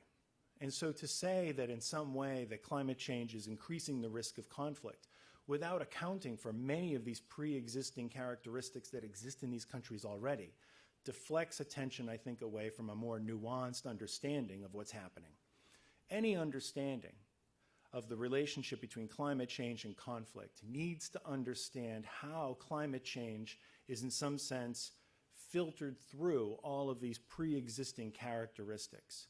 In some sense, understand how those pre-existing characteristics condition the impact of climate change. I had an analogy in my head about how to make this make sense. I mean, if you're going to walk away with a story from... I'm not doing that. I don't think I'm doing that. If you're going to walk away with an easy way to talk about this with colleagues, how am I doing on time? I can make this quick. You know, a way of thinking about it is thinking about, and this is the way I think about it, and it's this continuing theme with baseball. You know, one of the worst teams in baseball last year was the Baltimore Orioles. And one way that they might have approached improving their lot is to spend a lot of money and extend a contract to me this winter and have me join the team. I've never played organized baseball, largely because I'm afraid of the ball. And so if I were to join the Orioles, a sports forecaster, somebody who was analyzing the future prospects of this team might say, well, now, with the inclusion of Hewitt, the prospects of the team doing well next year are much lower. The risks of the team doing badly are very high. Well, that's not really the right analysis for the team. The team has all kinds of other problems. My inclusion certainly doesn't help. It does make things worse, but the correct understanding of what's happening needs to be a bit more holistic and understand a lot of the other things that are happening with the team.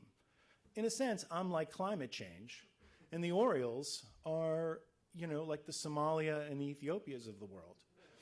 And this is how I think we need to try to understand the impact of climate change. It joins a number of other factors that have already contributed to affecting conflict in some way.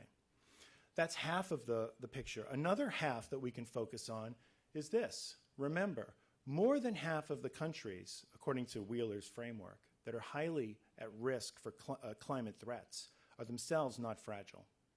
And they already possess a number of factors, sources of conflict mitigation, resilience, that themselves could probably address and handle the strains posed by climate change. And so we really want to try to understand what's happening in these countries, all the countries in the yellowish green. How are those countries positioned to, in some sense, confront those stresses, identify coping strategies and so forth, and adapt? We can learn a lot from those countries as well. So this is how we develop a more nuanced understanding of moving beyond the more simplistic statement that simply climate change will increase the risks of conflict and move the discourse to understand some of these wrinkles. So just to quickly sum up, there are really two things that we're interested in talking about. The impact of climate change on countries with high fragility. And with those countries, we want to remember that the risks for conflict in a lot of those countries are already very high. Climate change joins a number of those factors in perhaps increasing the risks further. But among countries with low fragility, let's recognize that they possess a number of structural characteristics or macro-level characteristics that may serve to help mitigate any attendant risks of conflict. And there are programming implications for that. Any programming that's done to address the consequences of climate threats needs to be attentive to the connections between the program and any pre-existing characteristics that either mitigate conflict or in some sense make the society more vulnerable to conflict. And this is something we need to be mindful in places like USAID. So some quick concluding thoughts. First, as I've said, just very quickly, I think a change in the framing discussion to handle some of these nuances is important. It will help move the policy discussion forward, and it will also help move the research discussion forward. And then a couple of points about the way forward. One of the ways that we're going to better understand what's happening in terms of the relationship between climate change and conflict is to understand, I guess my bullets are going to be in reverse order here, understand the micro level story. How do stresses created by climate change play themselves out in terms of impact on livelihoods? How does that in turn have an impact on communities? How does that in turn, create opportunities for conflict entrepreneurs, people who are perhaps trying to mobilize for conflict for political reasons and so forth? How does that change their set of incentives and opportunities and constraints? These are all questions at the micro level that we want to try to fill in and understand. And the best way to do that, and I heard this a little bit in Josh's presentation, was with high quality field work, where we try to understand in certain cases how this is playing out. Our office has commissioned 3 case studies, one in Ethiopia, Peru, and Uganda, thank you, in partnership with FES, the Foundation for Environmental Sustainability and Security, to try to understand exactly these kinds of connections. That kind of analysis, qualitative analysis, paired with some of the quantitative work that we see here, is going to help fill in a lot of that story. And then, and I really applaud again the work that Josh Busby is doing at UT. Filling in the story at the subnational level is going to be very important. The analysis, the very quick analysis I've shown you here, is all at the national level, but far more of the most interesting detail is at the subnational level, and we should be as supportive as we possibly can about any efforts to gather more data at the subnational level to understand the relationship between conflict and climate change. And so that's the way I think we move from pronouncements that are true but unhelpful to a way forward that I think is more productive. Thanks very much.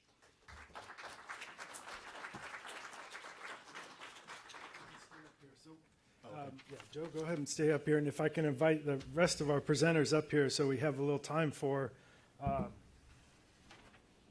Q&A.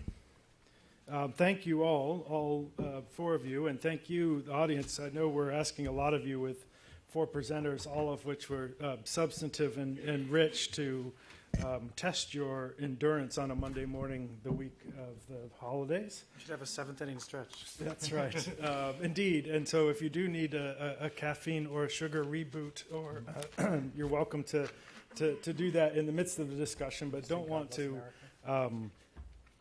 delay the opportunity to engage in discussion. I think we probably would have a good one if we let the 4 of them discuss among themselves, but let's get some other questions in as well, and then our panelists can ping into those as well. We'd start over here and get Jay, and then there was another hand in the back. Stacy? Yes, Frank Kennefick. I'm an independent consultant, formerly with AID and U.S. military and other organizations. I'm very encouraged by this wonderful array of information, and I would call it ornaments scattered on the floor in search of a Christmas tree. I think the real battle is what you folks have described, coming in part on the utility side of this information and the form it can be put in for those who make decisions, and on the other side of the equation, the receptivity. A lot of the data, I think, that's available, a lot of the historical empirical activities is widely available, but I remain totally confounded after 50 years in this business why decision makers would behave more like voting on, Dances with the Stars, than looking at reality. I know from going back to 50 years now that many of these countries you talk about, the issues of fragility, the issues of conflict and so forth, I've been personally involved in. I believe that you're getting closer, and I encourage your work. My view of this is we need to coalesce around 2 suggestions. One is per capita well-being incidence, which is a way perhaps of getting at a couple of the conundrums you folks raised. The second is the management of per capita well-being assets. And often governance has been totally negative, but yet has a high priority in our foreign policy. So those are my comments for now. I thank you again for your presentations and to the Institute. Thank you. Terrific. If we could go to Jay in the middle, right there, Jay College. Yes, thanks. Fantastic presentations. Couple of things. One, Josh, with the working with the climate scientists and nothing diverges before 2050. This is wrong. In their own data, it's not true, but they're looking at things that don't diverge, but they're not necessarily the things you would be most interested in, such as the frequency tails for extreme heat, for example. They diverge in 15 or 20 years in some cases, depending on the location. So it's something we might talk more about.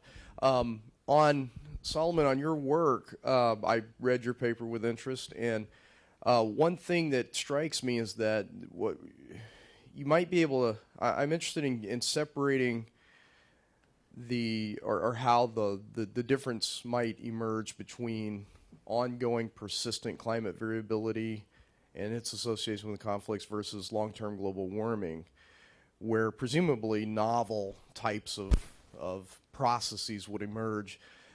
In the persistent variability case, what percentage of the conflicts are recurring? What percentage of the countries are responsible for the bulk of the conflicts if there is, that type cluster distribution? And how much of the conflict is traditionalized or institutionalized? If you've got this ongoing, persistent, recurring driver, are there traditional institutions like the Janjaweed or something like that where, when when the grasses retreat, we've got a sort of an enforcement arm so we can go graze on some crops if we need to, or what have you. Presumably that's sort of, institutionalized or traditional conflict. If it's representing a high proportion, I don't know, but if it's representing a high proportion of INSO-related conflict, might be a way of sort of getting at how long-term warming might be different, not based on existing institutions or traditions. Thanks. Okay, Jay, can you tell folks who you are? Oh, sorry, I'm the senior scientist and director of the Science and Impacts Program at the Center for Climate and Energy Solutions, formerly the Pew Center on Global Climate Change. Important context, given your comment about the climate scenarios and such. I think was there a hand in the back? Oh, well, if you've got a question and you have the mic in your hand, why don't you go? Yeah, go ahead. Hi, I'm actually with NPR, and I'm not someone that has a background in climate change. So, and one of the questions I have is I'm wondering, a lot of you talked about the difficulty to get policy decisions made based on the evidence, and I'm wondering if you think that using the term climate change, which I feel like if we like it or not, it's a divisive term, whether or not the data backs one view or the other. I'm wondering if that maybe kind of is part of the problem in getting policymakers to listen. Okay, terrific. A good framing question. Okay, since we do close, sorry, I'm losing control here. Why don't we get Julie in the red in the middle, and then we'll do another round. I promise I see lots of hands. Go ahead, please, Julie. Thanks. Hi, Julie Cunin from the Wildlife Conservation Society, formerly of USAID, and I'm actually sort of wearing my ex-USAID hat as I ask this question. So during the last year, prior to my departure from USAID, I was engaged in a lot of the policy conversations around this topic and sort of what kind of information do policy and decision makers need, and how should the U.S. government kind of frame its action strategy. And so the two questions that I and my colleagues, including a number of folks in this room, were always asked was, what is the definitive evidence that climate change is leading to conflict incidents in places, and then what are we supposed to do about it? So it seems to me that in the months since I left USAID, the answer to the first question has become a lot clearer, and these are studies that, A, I found very impressive, so thank you very much. B, we did not have at the table when we were discussing that. So I feel like with that question a little bit answered, then I come back to the question of what are we supposed to do about it. And to me, that does seem like, and obviously a number of the speakers commented on this, that is where a lot of new focus is really needed. The government has money to spend on this topic, for better or for worse. Some days we do, some days we don't. But what are we actually supposed to do about it? And I think it's not only the sub-national scale, but from a practitioner point of view, I would really urge community scale, a local scale. Someone, I think Joseph just used the word micro scale, and I really do think that that's where it's needed. I would love to see kind of a follow-on to this discussion about what's working, what's not working, which interventions have we tried, and sort of what are we learning about that. And I would urge a kind of much finer scale for that level of the discussion, now that I sort of feel like this big picture question has gone much further towards being answered. Terrific. Thank you, Julie. Why don't we give our panelists opportunity to respond? You can pick and choose so we can divide and conquer. Mark, would you like to start us off? Sure. So I'm not going to comment on all the questions because they're not relevant to what I was putting on the table, but I'll let the other panelists do that. So I'll talk about the last two. Does the climate frame hurt? I think that I think at present I see the benefits being mainly stronger than the risks. There's the kind of resources available to conflict prevention activities, which would include, development, promotion, are under threat almost as much as, climate science and climate policy are under threat. So I think that on balance, the strategy of linking these two things generates policy benefits. So I don't think that the ideological divide over climate science and climate policy is contaminating development promotion and conflict management yet. So I don't see that risk present, but maybe some of the practitioners have a different view. The question about what to do about it, Julie's question. A simple thing that I think would, be helpful in concrete ways is if pro-climate adaptation strategies in conflict vulnerable regions, the list on Joe's slides, could be reframed as jobs programs, or at least pitched as in terms of their job benefits. I think it would be much easier for them to get uptake. And it may even lead to changes in how the programs are designed and implemented. It could be that with a 20% redesign on how the climate adaptation is put together, you could double the number of people employed in getting the thing going.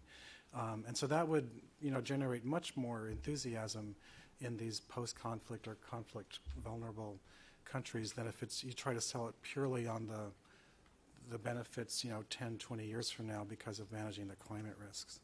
So I think some simple packaging could go a long way. Joe? I guess I'll just pick out one thing that I heard that I've been kind of itching to talk about. And Jay, your comments got at this a little bit about the possibility of long-term forecasting, the value of long-term forecasting. On the conflict side, and just full disclosure, I'm entirely a conflict specialist, and I know very little about the climate side. So I can tell you a little bit about the difficulties of forecasting the likelihood of conflicts long-term. Mark, you mentioned how so much of the literature has just the tiniest window. It's 1 to 2, 3, 4 years, maybe at tops. The difficulty is this. There's a paper coming out, it may actually already be out, in the International Studies Quarterly that attempts to forecast conflict out to 2050. It's multi-authored, but one of the authors, I'm not supposed to know because I reviewed it.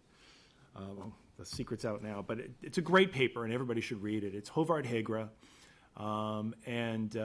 who's from the International Peace Research Institute. And they attempt to forecast the likelihood of conflict around the world based on simulation techniques. And so they have a very complicated computer simulation, and they try to measure what's going to happen with global conflict levels looking forward based on trends in a lot of socioeconomic indicators that we know are closely related to conflict. civil conflict, like infant mortality levels, average wealth levels, and so forth. Now, this paper is going to get published, but the authors are fully aware of one of the major limitations, and that is that conflict often arises because of these triggering events, a nice list of which Marc provided. Elections, sometimes natural disasters, a change in unexpected change or unexpected development in leadership, for example, in North Korea. These are the kinds of things that could bring on violence, but they are things that are difficult to include endogenously in these kinds of simulations. These are exogenous, unexpected shocks. And so it's very difficult to account for them in any kind of long-term forecast because they don't arrive on schedule. In fact, they often don't arrive without any schedule, these kinds of things. And so predicting out 50 years for that reason is very difficult. So we have to figure out a way creatively to handle that, to arrive at valuable 50-year forecasts that account for the risk of conflict. So I wanted to put that comment out there as something that people can think about as one of the constraints that we all face in doing this kind of work. Okay, Josh? Yeah, I wanted to pick up on 3 points. The first on this frequency tails piece that Jay mentioned, the term framing climate change, and then finally on what should be done. I guess I'll talk with you, Jay, offline. I think that might be a productive area, and to the extent that we can identify earlier signals in the existing climate models that enable us to move more towards the 10 to the 1, I'm all for it. Now, as for the framing, I've done some other work, and there's interesting work out there that suggests if you change the frame from climate change to global warming, that the public support for doing something or believing that the phenomenon is real actually increases, particularly among Republicans. And so I think there could be some creative efforts in reframing the issue at the meta level. And there have been, efforts by groups to do focus groups and experiments along these lines. I've done some experiments with, survey market research, the control condition and testing both the substance of different frames with whether an economic frame or a moral frame are more persuasive for some groups than others. And we ended up finding that any frame was actually demobilizing, that people were more persuaded when we told them nothing, which suggested that climate advocates should do less. And so some of the other work that I'm trying to do is changing the messengers. So if Rick Warren says something compared to Leonardo DiCaprio versus a climate scientist, does that change different public perceptions of the issue? But really, I think this is a barrier among Republican elites. And so my wish would be to have a National Review cruise to the Arctic and take Rush Limbaugh and Tom Coburn and Inhofe with me, with a bunch of climate scientists, and see if they come back different people. Or yeah, right. But really, there were issues like this where positions seemed diametrically opposed. Jesse Helms was against foreign aid, was against doing anything on HIV/AIDS, and a number of core interlocutors reached out to him, Franklin Graham among others, and his views became transformed. And the Bush administration did a surprising turn on HIV/AIDS. And given the power dynamics in this country, the meta political issues are not going to change unless Republican elites are brought on board. And I think that is the biggest task for advocates of effective change on climate action. And so that's an effort that I'm working on in other spheres. Now, as to what should be done on the climate security vulnerability angle, we could prosaically go through and say early warning systems, adaptation efforts, build seawalls, building codes, restore mangroves, drought-resistant agriculture. But when you think about trying to do any of those projects in Somalia or South Sudan, how can you spend resources productively in societies that have, state without a state or a new state or ongoing violence. And so I think the most productive investments from a sort of climate security angle are in basic state capacity. And those are things that I just don't know if outsiders know how to do very well. But to the extent that we can aid in those efforts, I think there'll be positive externalities for those governments' capability to protect their own citizens and for citizens to protect themselves. But I think focusing purely on the micro will lead to islands of goodness. Haiti will never be successful. Haitian citizens will largely never be able to protect themselves if Haiti remains a basket case at the governance level. So even though we can identify subnational vulnerability, Haiti needs a functioning state at a minimal level so that those islands can grow. Okay, so I just have a few points. First, to address very precise questions. There was a question which was, how many of the conflicts that we identified as being linked to El Nino were sort of recurring conflicts? And so actually in the paper we explore this. I have a very precise answer. The answer is 35%. So we observed that about 20% of conflicts historically have been associated with this type of fluctuation, and of those 20%, about a third of them look like they're the type of conflicts that erupt and then quiet down and then erupt again. Okay, so I mean that's just your number. So take that for what it is. One question was also a related question was how much of these conflicts are institutionalized. So, like I mentioned, all the conflicts we were looking at were institutionalized in the sense that the opposition group that's actually opposing the government is organized, has a name, and stated objectives. Now, there's a sort of secondary question is, could they be institutionalized in the sense that people respond kind of mechanically to very specific types of changes, like changes in the grass cover? I don't know that. Okay, so, but these are conflicts that are among groups that are already organized, and there may be effects of the climate that lead to changes in how groups actually do organize themselves. I can't speak to that. A related question is, what do the results about El Nino say about under a warming scenario when we are observing novel climatological processes? That's hard to know. I don't have the answer. I do have a few thoughts on it.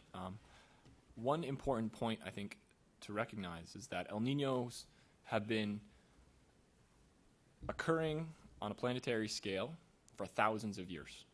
Okay, so populations that live in the tropics have lived with El Ninos basically since the advent of agriculture.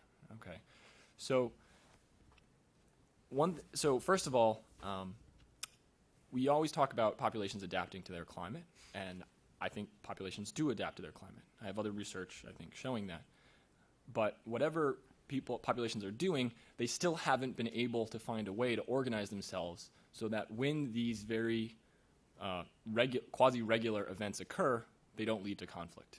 Okay, so whatever adaptations are out there and are available to these populations, they have not yet been effective for this particular type of exposure that's been going on for thousands of years. Okay, so when we think about how optimistic to be that populations will adapt to events over the coming 100 years, I think you should just have that in the back of your mind. Okay. The other thing is that when you look at just basic climate projections about the future world, it's actually commonly stated that under an anthropogenically warmed scenario, the world looks more El Nino-like. Now, that's just a statement saying that the average conditions show the same spatial and climatological features that El Nino events look like. So the regions that become drier during an El Nino also become drier in the future. Okay? And when you look at the magnitude of the effects, changes that are expected to occur over the coming century are actually larger in magnitude than the changes we observe during sort of a characteristic El Nino-like event. Okay? So over the coming century, we're expecting events that are going to be larger in magnitude, and they're going to be happening in 100 years, whereas these events are relatively regular, and they've been occurring for thousands of years, and they still lead to conflict. Okay? So the study doesn't definitively say what will happen in the new environment, but I wouldn't take the results as being optimistic. There was another practical question is what to do about all of these results that are coming forward. And I think other people have talked a lot about resilience and vulnerability, but one thing that I think is really important is information. Okay, I think the evidence suggests that when populations have early warning systems in terms of impending events that are rapid onset events, there's a lot that individuals can do with that information in terms of protecting themselves. Often individuals on the ground have more knowledge about all their possible actions that might protect them than any government can have, okay? And so just giving populations advanced warning about something coming is often the most valuable thing that can be done, and it's at relatively low cost from a governance perspective. Like if you take, for example, the catastrophe that just recently happened in the Philippines, one reason it was such a disaster, this typhoon that killed hundreds of people, is that they were surprised by it and it came late at night, okay? And with just a little bit of warning, they could have evacuated and probably saved a lot of lives. Finally, my last point is just that, you know, I checked before I say this because the title of this event is Climate and Conflict Links. We are talking a lot about future climate change, but, you know, I think what our results show is that historically the current climate leads to a lot of conflicts, okay? So I don't want to just focus on investments in terms of protecting and adapting to the future. I want to focus on investments and providing information that can help societies cope with their current climate, okay? I think if we can't cope with our current climate, we definitely can't cope with the future climate, okay? So the best litmus test for whether or not investments are going to be practical for the future is, can we do things that help societies cope with the stresses they're currently exposed to, and not be always thinking 100 years down the road. Let's just think about, you know, next year when we're having a neutral climate, a neutral El Nino event. Terrific. Why don't we do a quick round, and I ask you if you can be very parsimonious in posing your question, and then also our panelists will just have a few minutes. We'll go a few minutes over, but do want to capture some of these other questions. If we had some more hands, yeah, right here. Kaylee, and then we'll come down here. Yes, I'm Alice Thomas from Refugees International with the Climate Displacement Program. I have a question for Solomon about your research. Looking at the one slide you showed that showed the difference in the risk factor with the El Nino events, it showed that cooler, wetter temperatures, there's a lower risk of conflict, and then in the higher temperatures you get a greater increased risk of conflict. I'm curious about flooding because I'm wondering if your research or any other research you looked at has any information about why, I mean, given some of the chronic flooding we've seen over, you know, the past few years, and we haven't really seen any direct conflicts come out of that yet, but whether there's any understanding of why some of those humanitarian disasters are not as much of an instigator in conflict as something like a drought or just, you know, heat waves or something. Thank you. Okay, terrific. Lauren, Diane?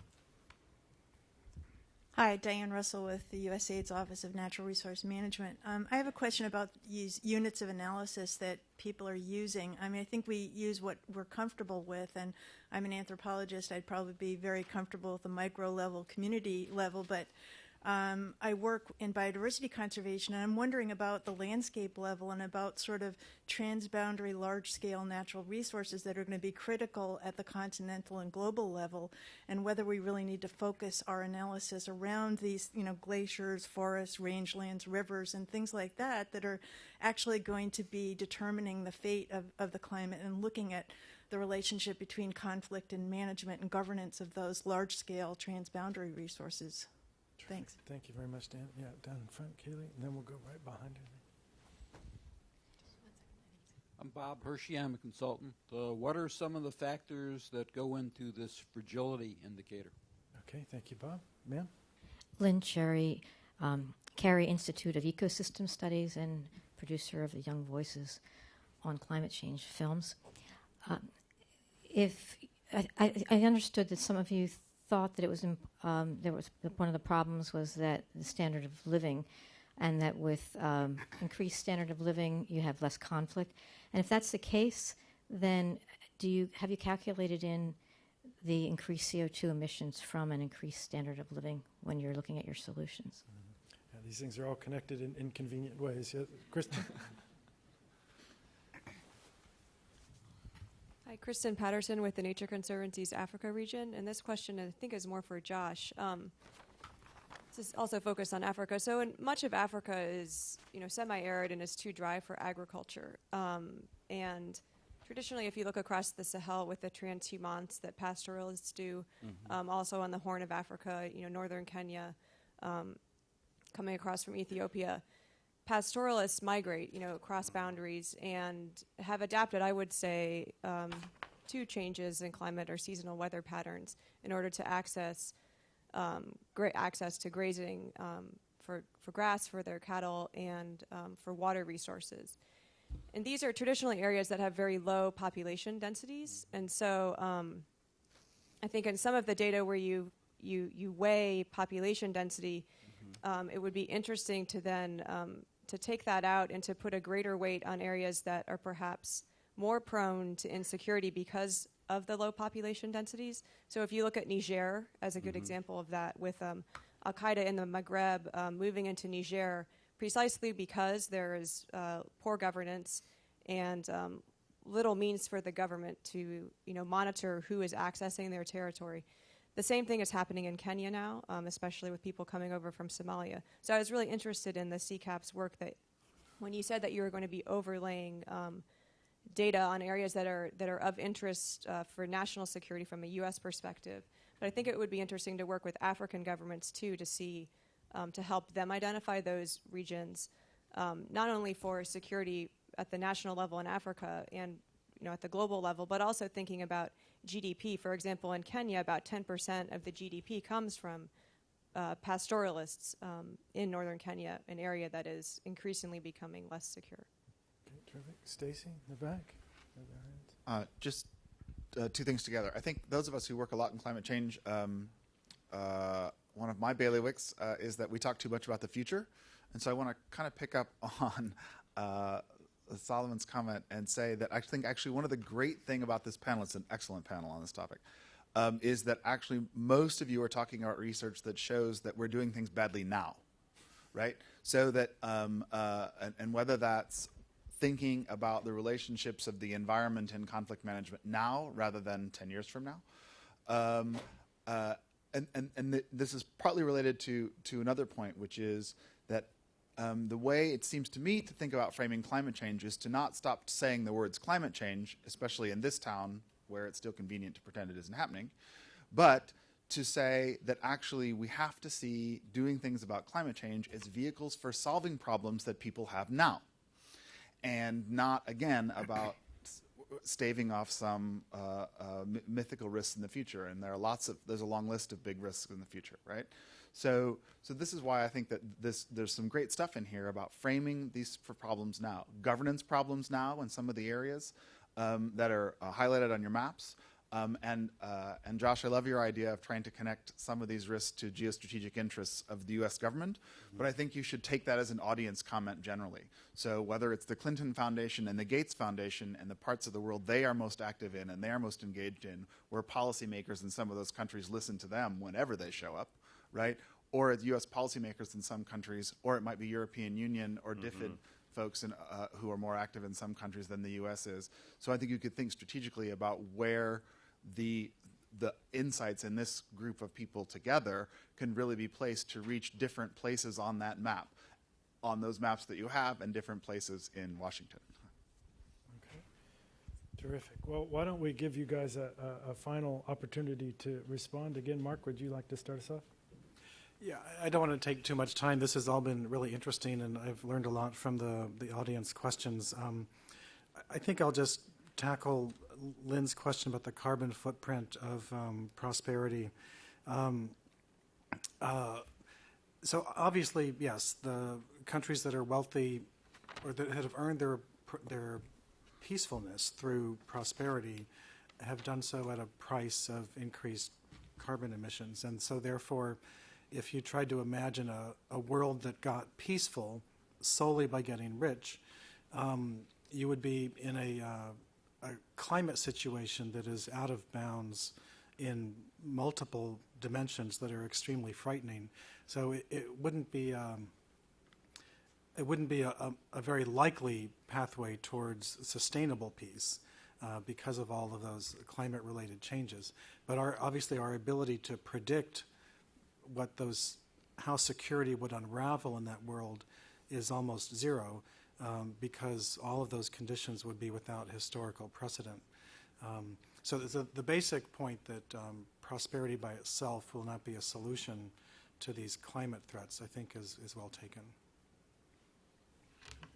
I think I'll take Bob's question about what the fragility measure is all about. It's a composite measure that attempts to track 4 domains of society-state interactions: social, economic, political, and security. And the measure has 33 quantitative input indicators that are all combined statistically into something like a weighted average. So just to give you an example of some of the indicators that are part of the mix, on the political side, we look at the quality of government effectiveness, the number of asylum seekers per population. On the economic side, we look at changes in GDP per capita, 3-year changes, changes in foreign investment. At the social level, we look at things like infant mortality rates and the percentage of people who have access to clean water. And in the security level, no surprises here, we look at the intensity of any ongoing conflicts, but also things like number of IDPs as a measure of vulnerabilities in human security. So those are just some examples. I'd be perfectly happy to talk offline with you about it. I'd like to make hopefully 4 quick points on this unit of analysis question at the landscape level. I have some students that have done water basin level analysis, and so I think that that's a fully appropriate way to begin to conceptualize this, whether it's water basins or some other unit. To the pastoralist question, I have some musings on the Duck of Minerva blog in the midst of the famine in Somalia about whether pastoralism is a viable life strategy in the future in a world of sovereign states and incoming more fixed borders in some cases, not with any definitive conclusions, and I said that a bit provocatively, but I think that you see about what governments are doing in Ethiopia to kind of settle people in areas that historically were sort of the places where pastoralists would take their cattle to graze, and now they're sedentary farmers there, which may lead to conflict. So those may be important places to focus our attention on, where patterns of government policy to create wealth are now making it challenging to address the plight of pastoralists. But I think that those particular conflicts are going to be ongoing. One of the questions I have is, do these escalate? Are there more situations like Darfur in which they may grow out of a farmer pastoralist conflict type nexus, or are most of these at the sort of mundane, even if they rise to the level of 25 battle deaths, they're not ones that become greater conflagrations? Because we have this obsessive navel gazing about conflict, but if we're talking about 50 people dying, and we're not zeroing in on the humanitarian disasters where tens of thousands or hundreds of thousands, if not millions, are at risk of mass death, then we're kind of focusing on misplaced priorities, in my view. Related to that, on pastoralists, one of the things you were talking about, Al-Qaeda in the Islamic Maghreb, one of the things we've tried to do is map like where the Tuareg are, and so that kind of gets, like on the landscape view, it's a slightly different optic of looking at vulnerability in areas that are not specifically states or even subnational units as the unit of analysis. Finally, last point, I take Stacy's point about emphasizing co-benefits and alternative reasons to take action now. But, Mark picked up on something about maybe framing this as a jobs issue in the places in developing countries that may be experiencing most of these climate harms. Interestingly enough, that was the frame that was adopted by the Obama administration to justify actions on climate change, and that hasn't gone exactly as well as planned. And so I would be careful about sort of trying to hitch your wagon to some thing you may be overpromising, or as Walter Russell Mead talks about, trying to create unicorns.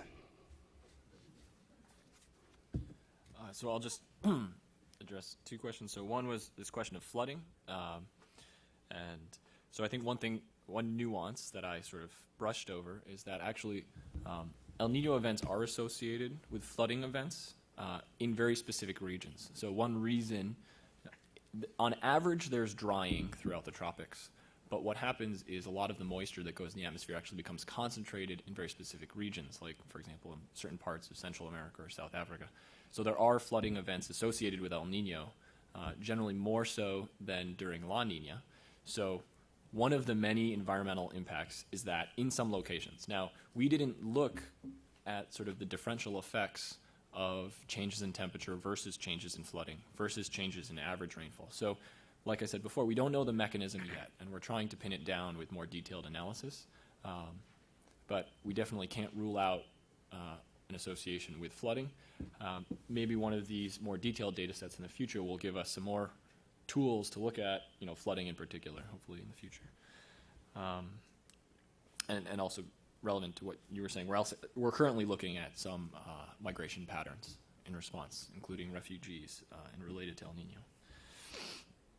And then the last point is just, to tack on with some of these points, I think sometimes there's a perceived tension between investments that will help populations deal with climate and investments that will help with economic growth and development.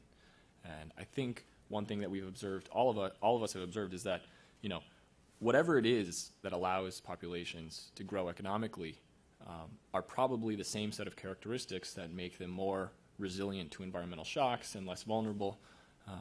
And so we may not know exactly what it is we have to do to become resilient to climate, but if we can help societies develop, that's probably going to help them become more resilient. Okay, we don't know that for a fact, but in general, I don't think there is any tension whatsoever between those two different types of investments. They're probably very similar. What I was mentioning before about providing information and early warning systems, that's a particular type of intervention that may not be relevant to most other types of development. So there are a few categories of policies that could be implemented that probably could help deal with the climate conflict relationship or just climate and livelihoods in general that might not be associated with other patterns of economic development. And another one, just to point out, in case you're unaware, there's a lot of active research right now on using something called index insurance to help farmers cope with annual variability in their climate. And so I would encourage you to look it up. It's a very successful way of providing insurance to a large number of relatively low-income groups. And what they do is they take some index, like the El Nino index I showed you, and basically farmers are insured based on that index, not based on what their economic losses are. And so there's some issues with it, which is why it's being actively researched, but I think it's a very promising avenue that can be probably deployed widely in the near future. Terrific. Well, I want to thank the four of you. This is distinctly not a 101 class. This is an upper-level graduate seminar in these issues. Really, sometimes we have this challenge, of course, in terms of pitching to the audience. We ask them to pitch at that advanced level, and we thank you all for doing it. We thank you for engaging in that level as well in terms of the audience and better understanding these complex set of questions. We are, as Julie pointed out, we are also interested in then trying to take action with what the knowledge we have today, recognizing we need a lot more and deeper and wider understanding of these issues.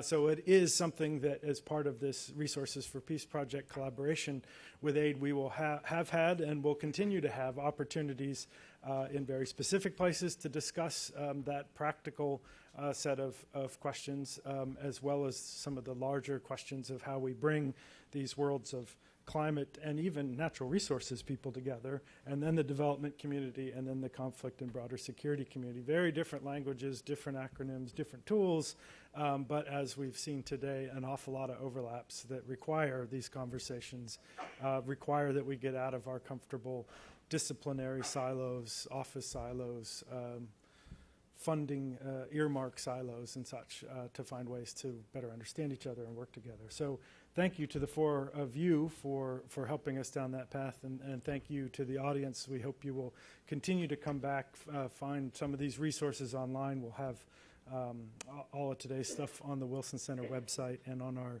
blog, New Security Beat, so we hope you join us there. So please join me in thanking our colleagues.